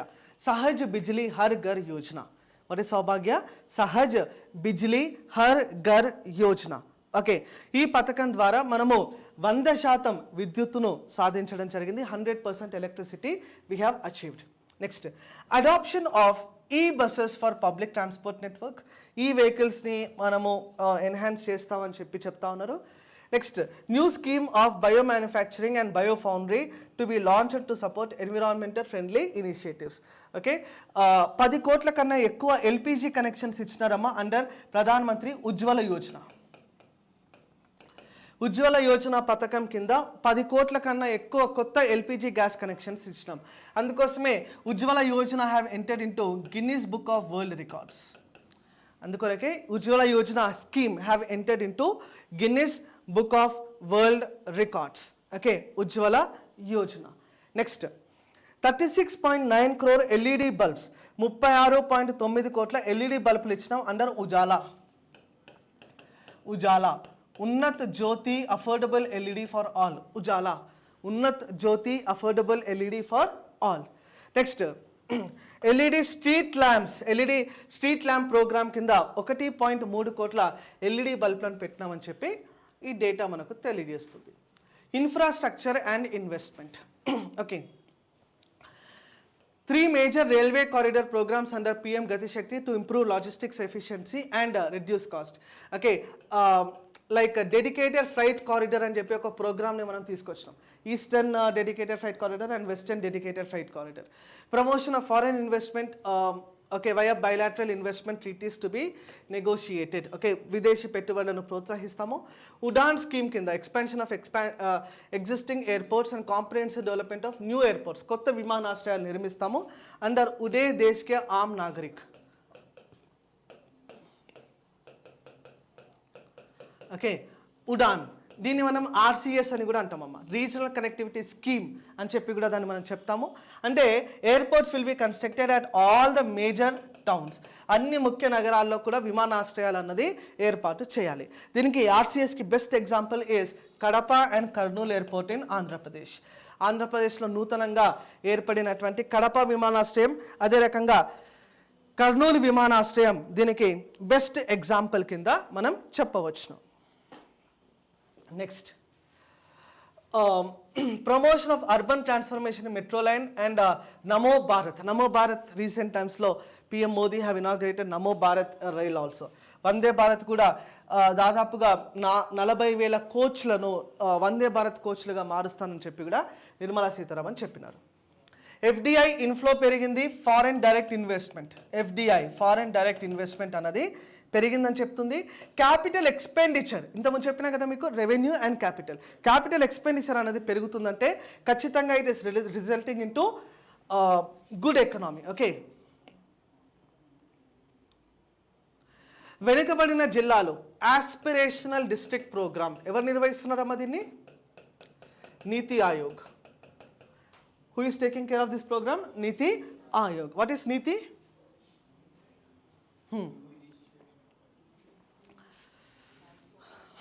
NITI full form చెప్పండి. New initiative for transforming India, national institute for transforming India, new initiative కాదు. ఓకే, సో నీతి ఆయోగ్ ద్వారా ఎన్ని జిల్లాలు ఎంపిక చేస్తాం మనము? 112 జిల్లాలు. 112 districts are been shortlisted as the aspirational districts. వెనుకబడిన జిల్లాలుగా 112 జిల్లాలను మనం చెప్పి ఆ 112 జిల్లాల అభివృద్ధి. ఓకే, దీంట్లో మనం ఏం చేస్తున్నామంటే యాంటీనాటల్ కేర్, ఈ జిల్లాలో antenatal care in first trimester. Okay, pregnancy మహిళలు ఏదైతే ఎన్రోల్మెంట్ ఉందో 89%కి పెరిగిపోయిందమ్మా గవర్నమెంట్ హాస్పిటల్స్లో ఎన్రోల్మెంట్. నెక్స్ట్, జీవన్ జ్యోతి బీమా యోజన ప్రతి 1,00,000 మందికి 1,700 మందికి ఉండేది 13,195 మందికి జీవన్ జ్యోతి బీమా యోజన పథకం కింద ఎన్రోల్మెంట్ అయ్యింది. అనగా 2 లక్షల రూపాయల life insurance, 2 lakh rupee life insurance will be provided under Jeevan Jyoti Bima Yojana. Next, encourage cervical cancer vaccination, అంటే సర్వికల్ క్యాన్సర్ రాకుండా ఆడపిల్లలకు 9 నుండి 14 సంవత్సరాల మధ్య వయసు గల ఆడపిల్లలకు వ్యాక్సిన్ ఇస్తాము. సాక్ష్యం Anganwadi and Poshan 2.0 to be expedited to improve the nutritional delivery, early childhood care and development. Okay, Poshan Abhiyan, Anganwadis యొక్క ఉద్దేశం ఏంటి? To provide nutritional food, ICDS అన్నాం దాన్ని, ఇంటిగ్రేటెడ్ చైల్డ్ డెవలప్మెంట్ స్కీమ్ అని అన్నాం. ఇందిరాగాంధీ బ్రెయిన్ చైల్డ్, ఇది prestigious programme launched by Shrimati Indira Gandhi. Provide nutritional food to the pregnant women, lactating women and the child between 0 to 6 years. Okay, పాలిచ్చే తల్లులు, pregnant మహిళలు మరియు చిన్నపిల్లలకు పౌష్టికాహారం కల్పించడం. Okay, also establish a play school, ఒక ప్లే స్కూల్ కూడా అక్కడ ఎస్టాబ్లిష్ చేయాలి. పోయినారు ఎప్పుడైనా అంగన్వాడీకి పోతే అక్కడ అన్నీ ఆడుకునేట్టు ఉంటాయి కదా, ఉంటాయి ఉండవు? ఫుడ్ కూడా ఉంటుంది. Very good. 1 time hot cooked meal ఇవ్వాలి. అంగన్వాడీ పథకం కింద 1 time of hot cooked meal should also be provided. Clear all of you? Next, egg కూడా ఇస్తారు. ఓకే, ఎగ్స్ కూడా ఇస్తారు. ఎగ్స్ వీలే తీసుకొని వెళ్ళిపోతారు బయటికి. నెక్స్ట్ యూవిన్ platform for immunisation efforts of mission Indradhanush. Mission Indradhanush అంటే మిషన్ ఇంద్రధనుష్ బ్యాంకింగ్ సెక్టార్లో ఉంది, హెల్త్ సెక్టార్లో కూడా ఉన్నాము, రెండు ఉన్నాయి ఇంద్రధనుష్లో. హెల్త్ సెక్టార్లో అన్ని రకాల వ్యాక్సినేషన్లు ఇస్తారు. Next health cover under Ayushman Bharat. Ayushman Bharat అంటే it's health insurance programme. 5 lakh rupee health cover per family per year. ప్రతి సంవత్సరం 5 లక్షల రూపాయల ఆరోగ్య బీమా కల్పించేటటువంటి పథకం ఆయుష్మాన్ భారత్ ఇనిషియేటివ్. ఆయుష్మాన్ భారత్ పథకం అన్నది ఆశా వర్కర్లకు, అక్రిడియేటెడ్ సోషల్ హెల్త్ యాక్టివిస్ట్ అంటాం, అంగన్వాడీ కార్మికులకు మరియు వర్కర్లకు కూడా ఈ బెనిఫిట్ అన్నది ఇస్తామని చెప్పి ఇక్కడ చెప్పినటువంటి ఇంకొక ఉద్దేశం. Next housing. Pradhan Mantri Awas Yojana close to achieve the target of 3 crore houses, additional 2 crore targeted for next 5 years. 3 కోట్ల మందికి పక్కా ఇల్లులు, కచ్చా హౌసెస్ అంటాం, పక్కా హౌసెస్ అంటాం, అంటే స్లాబ్డ్ హౌసెస్ కట్టించినామని చెప్పి నిర్మలా సీతారామన్ చెప్తున్నారు. Next housing for middle class scheme to be launched to promote middle class. ఇక్కడ చూడండి టు బి లాంచ్డ్ అంటున్నారు, ఇక్కడ లాంచ్ చేయనికి లేదు, ఇంటరిమ్ బడ్జెట్ కాబట్టి. Okay, next increased allocation of Awas Yojana. Okay, 80,671 కోట్లు.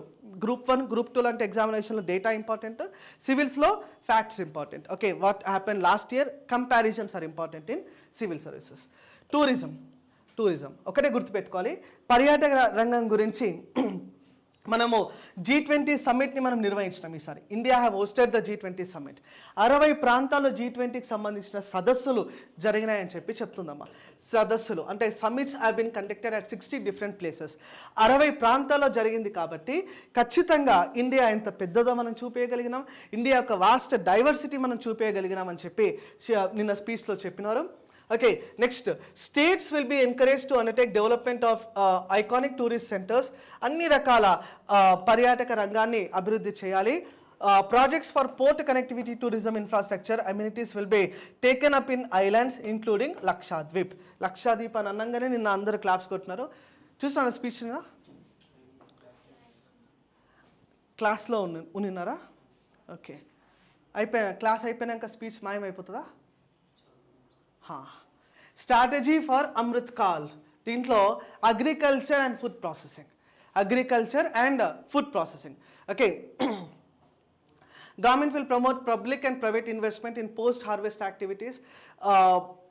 Okay, application of nano DAP to be expanded in agroclimatic district agriculture programme కింద one district one product అన్నటువంటి ఒక ఇనిషియేటివ్ మనం తీసుకొచ్చినాము.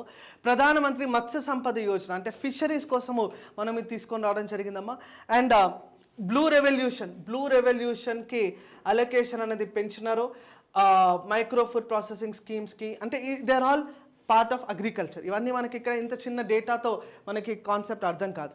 బేసికల్గా మనం సర్వే చూస్తేనే, సర్వేలో లాస్ట్ ఇయర్ సివిల్ సర్వీసెస్లో always comparisons are important. This figures are very very important in APPSC group 2, TSPSC group 2 లాంటి ఎగ్జామినేషన్స్లో ఫిగర్స్ అడుగుతారు, నెంబర్స్ అడుగుతారు. నెక్స్ట్ కరెంట్ అకౌంట్ డెఫిసిట్ అనేది తగ్గిందని చెప్తుంది. అన్ఎంప్లాయ్మెంట్ రేట్, నిరుద్యోగిత శాతం అనేది తగ్గింది.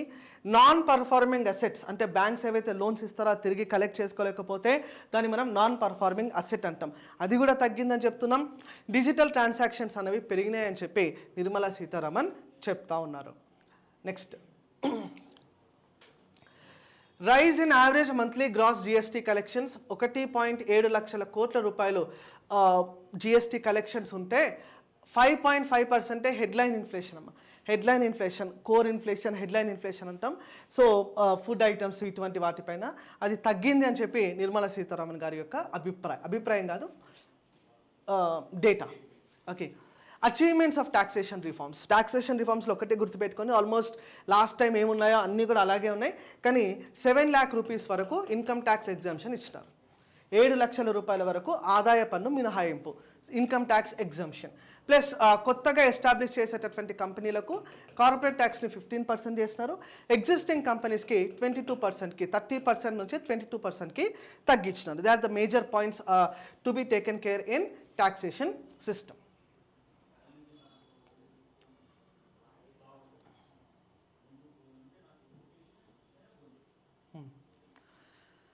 Yeah, this is the most important chart which you need to understand. Okay, rupee comes from rupee goes to అని చెప్పి ఇక్కడ ఈ చార్ట్ మనకు తెలియజేస్తుంది.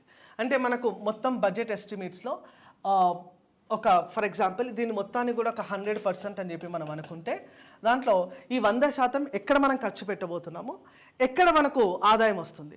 This should be understood or return in descending order or ascending ఆర్డర్లో రాసుకోవాలి. ప్రతి సంవత్సరం ప్రిలిమినరీ ఎగ్జామినేషన్లో ఈ చార్ట్ మీద నుంచి ఒక కన్ఫ్యూజన్ క్వశ్చన్ అడుగుతున్నారు. Arrange the following in descending order, arrange the following in ascending order అన్నటువంటి కాన్సెప్ట్ని మీకు ఇస్తూ ఉంటారు. సో రూపీ కమ్స్ ఫ్రమ్, మనకు ఆదాయం ఎక్కడి నుంచి వస్తుందంటే హయ్యెస్ట్ ఆదాయం బారోయింగ్స్ అండ్ లయబిలిటీస్ నుండి వస్తుందమ్మా. 28% మనం అప్పుల ద్వారానే తెచ్చుకుంటున్నాం చూడండి. And we are targeting 2047 to be the developed country. Okay, 28% of the income in India is coming alone from borrowings, అప్పుల ద్వారా. ఓకే, నెక్స్ట్ ఆదాయ పన్ను, second place goes to income tax. ఆదాయ పన్ను ద్వారా 19% వస్తుంది. నెక్స్ట్ జిఎస్టీ ద్వారా 18% అమ్మా. ఆల్ ఇండైరెక్ట్ ట్యాక్సెస్, అన్ని పరోక్ష పన్నులను కూడా మనం కలిపేస్తాం ప్రస్తుతం. జిఎస్టీ ద్వారా 18% వస్తుంది. నెక్స్ట్ కార్పొరేట్ ట్యాక్స్ ద్వారా 17% వస్తుందమ్మా. త్రూ కార్పొరేట్ ట్యాక్స్, కంపెనీలు కట్టేటటువంటి పన్నులు, corporate taxes. Okay, so likewise every single data is been given. ఇది మీరు డిసెండింగ్లో రాసుకోండి, యుల్ బి సేఫ్ సైడ్. ఎక్కడ ఖర్చు పెడుతున్నాం, ఎక్కువ ఖర్చు ఎక్కడ పెడుతున్నామో చూసినట్లయితే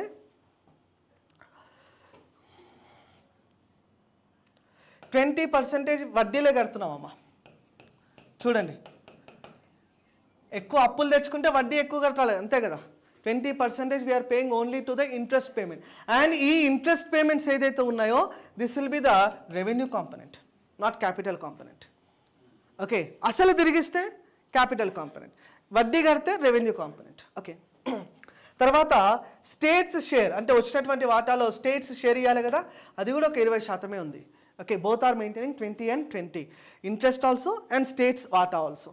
ఓకే, తర్వాత ఇంకేముంది, సెంట్రల్ సెక్టార్ స్కీమ్స్ ఉంటాయి, సెంట్రల్లీ స్పాన్సర్డ్ స్కీమ్స్ ఉంటాయి. సెంట్రల్ సెక్టార్ అంటే పూర్తిగా కేంద్ర ప్రభుత్వమే డబ్బులు ఇస్తుంది. సెంట్రల్ స్పాన్సర్డ్ అంటే సెంటర్ ఇవ్వాలా, స్టేట్ ఇవ్వాలా, స్పాన్సర్ మాత్రమే చేస్తుంది. I think you can make it a note of all this. Descending ఆర్డర్లో ఇది చేయండి, ఇది కూడా చేయండి. నెక్స్ట్ అమ్మా, మినిస్ట్రీ వైస్ ఇది మీకు క్లియర్గా మెన్షన్ చేయడం జరిగింది. హైయెస్ట్ అలొకేషన్ ఏ మినిస్ట్రీకి చేస్తారో మినిస్ట్రీ ఆఫ్ డిఫెన్స్, దీని డిసెండింగ్ ఆర్డర్లోనే ఉంది.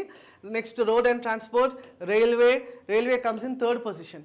Food production, consumer affairs, home affairs, rural development, chemicals and fertiliser, communication, agriculture and farmers welfare. Okay, స్కీమ్స్కి అలొకేషన్స్ ఒక్కసారి చూసినట్లయితే ఎంజీ నరేగాకి 86,000 కోట్ల రూపాయలు, ఆయుష్మాన్ భారత్కి 7,500 కోట్ల రూపాయలు పెంచినారు. ఓకే, ప్రొడక్షన్ లింక్డ్ ఇన్సెంటివ్ స్కీమ్కి 6,200 స్కీమ్. సెమీ కండక్టర్, కోవిడ్ టైంలో సెమీ కండక్టర్ డెఫిషియన్సీ వచ్చింది ఇండియాలో. సెమీ కండక్టర్స్ తయారు కాకపోవడం వల్ల కార్ల మ్యానుఫ్యాక్చరింగ్ ఆగింది, సెల్ ఫోన్ల మ్యానుఫ్యాక్చరింగ్ ఆగింది. దో సెల్ ఫోన్స్ మన ఇండియాలో తయారు చేయము, బట్ ఆ మ్యానుఫ్యాక్చరింగ్ కూడా ఆగింది. సో ఆ సెమీ కండక్టర్స్ ప్రొడక్షన్ కోసం ఒక ఇన్సెంటివ్ని ఇస్తున్నారు. సోలార్ పవర్ గ్రిడ్ కోసం 8,500 కోట్ల రూపాయలు. నేషనల్ గ్రీన్ హైడ్రోజన్ మిషన్ కింద 600 కోట్ల రూపాయలు. Okay, so revenue and expenditure, ఈ చార్ట్ ఇప్పుడు కన్నా కూడా జూలైలో వస్తుంది కదా, ఆ టైంలో ఈ చార్ట్ని చూస్తే మనకు క్లియర్ కట్ పిక్చర్ అన్నది అర్థమవుతుంది. ఓకే, నెక్స్ట్ అంతే. Clear all of you? So these are the highlights of budget 2024. దీన్నే మనము ఇంటరిమ్ బడ్జెట్ 2024 అని చెప్పి కూడా చెప్పవచ్చు. ఓకే, అండ్ ఇంకొక ఇంపార్టెంట్ ఆస్పెక్ట్ ఇక్కడ మీరు గుర్తుపెట్టుకోవాల్సింది ఏంటంటే beat economic survey are beat budget, ఈ రెండు డాక్యుమెంట్స్ కూడా Nirmala Sitharaman have presented for India, not for UPSC, not for APPSC, not for TSPSC. మన కోసం రాసినటువంటి డాక్యుమెంట్ కాదు ఇది. కానీ యూపీఎస్సీ ఏం చేస్తుందంటే ప్రతి సంవత్సరం ఈ డాక్యుమెంట్స్ నుండే మన పాలసీస్ ఏంటో తెలియాలంటే ఈ డాక్యుమెంట్స్ చూస్తే అర్థమైపోతుంది. కాబట్టి మనకు యూపీఎస్సీ పర్స్పెక్టివ్లో ఎంత అవసరమో అంతే మనం చదవాలి. You should not read this document like a chartered accountant. Clear? మన ఉద్దేశం అది కాదు. మన ఉద్దేశం ఏంటి? How the questions are being framed, how we should address those questions should be the main motive. Okay, so probably ఈరోజు evening నేను నరేష్ సార్కి కొన్ని షేర్ చేస్తాను. బడ్జెట్ అండ్ సర్వే బుక్ కూడా లేదు ఈ సంవత్సరం. సర్వే కూడా ఆఫ్టర్ జనరల్ ఎలక్షన్సే వస్తుంది. కాబట్టి ఇండియా ఆ రివ్యూ, ఆ బుక్ మీద ఏదైతే కొన్ని క్వశ్చన్స్ నేను ఫ్రేమ్ చేస్తున్నానో ప్లస్ బడ్జెట్ 2024 మీద కొన్ని క్వశ్చన్స్ నేను ఫ్రేమ్ చేశాను. ఆ క్వశ్చన్స్ అన్నీ కూడా నేను మీకు షేర్ చేస్తాను. I hope you'll be addressing all those queries. Okay, ఏమైనా డౌట్స్ ఉన్నాయి మరికొన్నా? Yeah, TDS, income tax TDS. Okay, చూడండి, for example income tax slabs. Okay, slabs అంటే బేసికల్గా మనకు ఎగ్జాంపుల్ తీసుకుంటున్నా.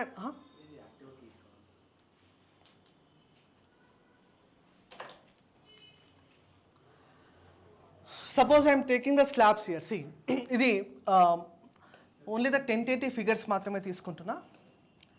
5%, 10%, 15%. సపోజ్ ఇది ఎగ్జాంపుల్ మాత్రమే, not the real figures. Income ఒకవేళ 3 lakh వరకు ఉందనుకోని 5% ట్యాక్స్, 6 lakh అయిందనుకో 10% ట్యాక్స్, 9 lakh అయ్యిందంటే 15% ట్యాక్స్. ఓకే, ఇప్పుడు ఎలా చేస్తామంటే 5% of 3 lakh per annum, 5% of 3 lakh ఎంత వస్తుందమ్మా? లేదా మ్యాథ్స్ లేదా మీకు? నాకు లేదు, మీకుంది కదా. 5% ఆఫ్ 1 lakh ఎంత వస్తుంది? 5,000, 15,000, అంతే కదా? Yes or no? ఇప్పుడు 10% ఆఫ్ 6 lakh ఎంత రావాలా? 60,000 రావాలా, అంతే కదా? కానీ అంతగా రాదు. ఎందుకో చూడండి, ఈ 6 lakh రూపీస్ నేను ఎలా రాస్తానంటే 3 lakh ప్లస్ 3 lakh లాగా రాస్తాను. ఒక 3 lakh ఏమో 5% స్లాబ్లో ఉంటుంది, పెరిగినటువంటి 3 lakh ఏమో 10% స్లాబ్లో ఉంటుంది. ఈ 3 lakh పైన 30,000, ఈ 5% అంటే 15,000, మొత్తం 45,000 మాత్రమే ట్యాక్స్ డిడక్షన్ అవుతుంది. Okay, only on the added income. అంటే ఈ 3 lakh 5% ఏదైతే ఉందో, ఫర్ ఎగ్జాంపుల్ 3 lakh జీరో అయింది. జీరో అంటే ఏందమ్మా ఇక్కడ? Tax exemption. This tax exemption will be applicable on all the incomes. ప్రతి ఆదాయం పైన కూడా ఈ ట్యాక్స్ ఎగ్జంప్షన్ అన్నది ఉంటుంది. ఓకే, ఇంకా see TDS again it's a very big chart. Okay, మనం ప్రైవేట్ క్లాసెస్లో మాట్లాడుకుని, బికాస్ యూట్యూబ్ లైవ్లో ఉన్నాం కాబట్టి మాట్లాడుకున్నప్పుడు will discuss that. Okay,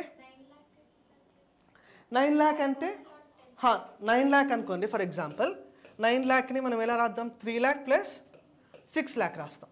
okay, ఈ 6 lakhని మళ్ళీ 3 lakh ప్లస్ 3 lakh రాస్తాం. ఒక 3 lakh పైన 10% వేస్తాం, ఇంకో 3 lakh పైన 15% వేస్తాం. Okay, so we will close it now. Thank you so much అందరికీ for joining us live. Thank you.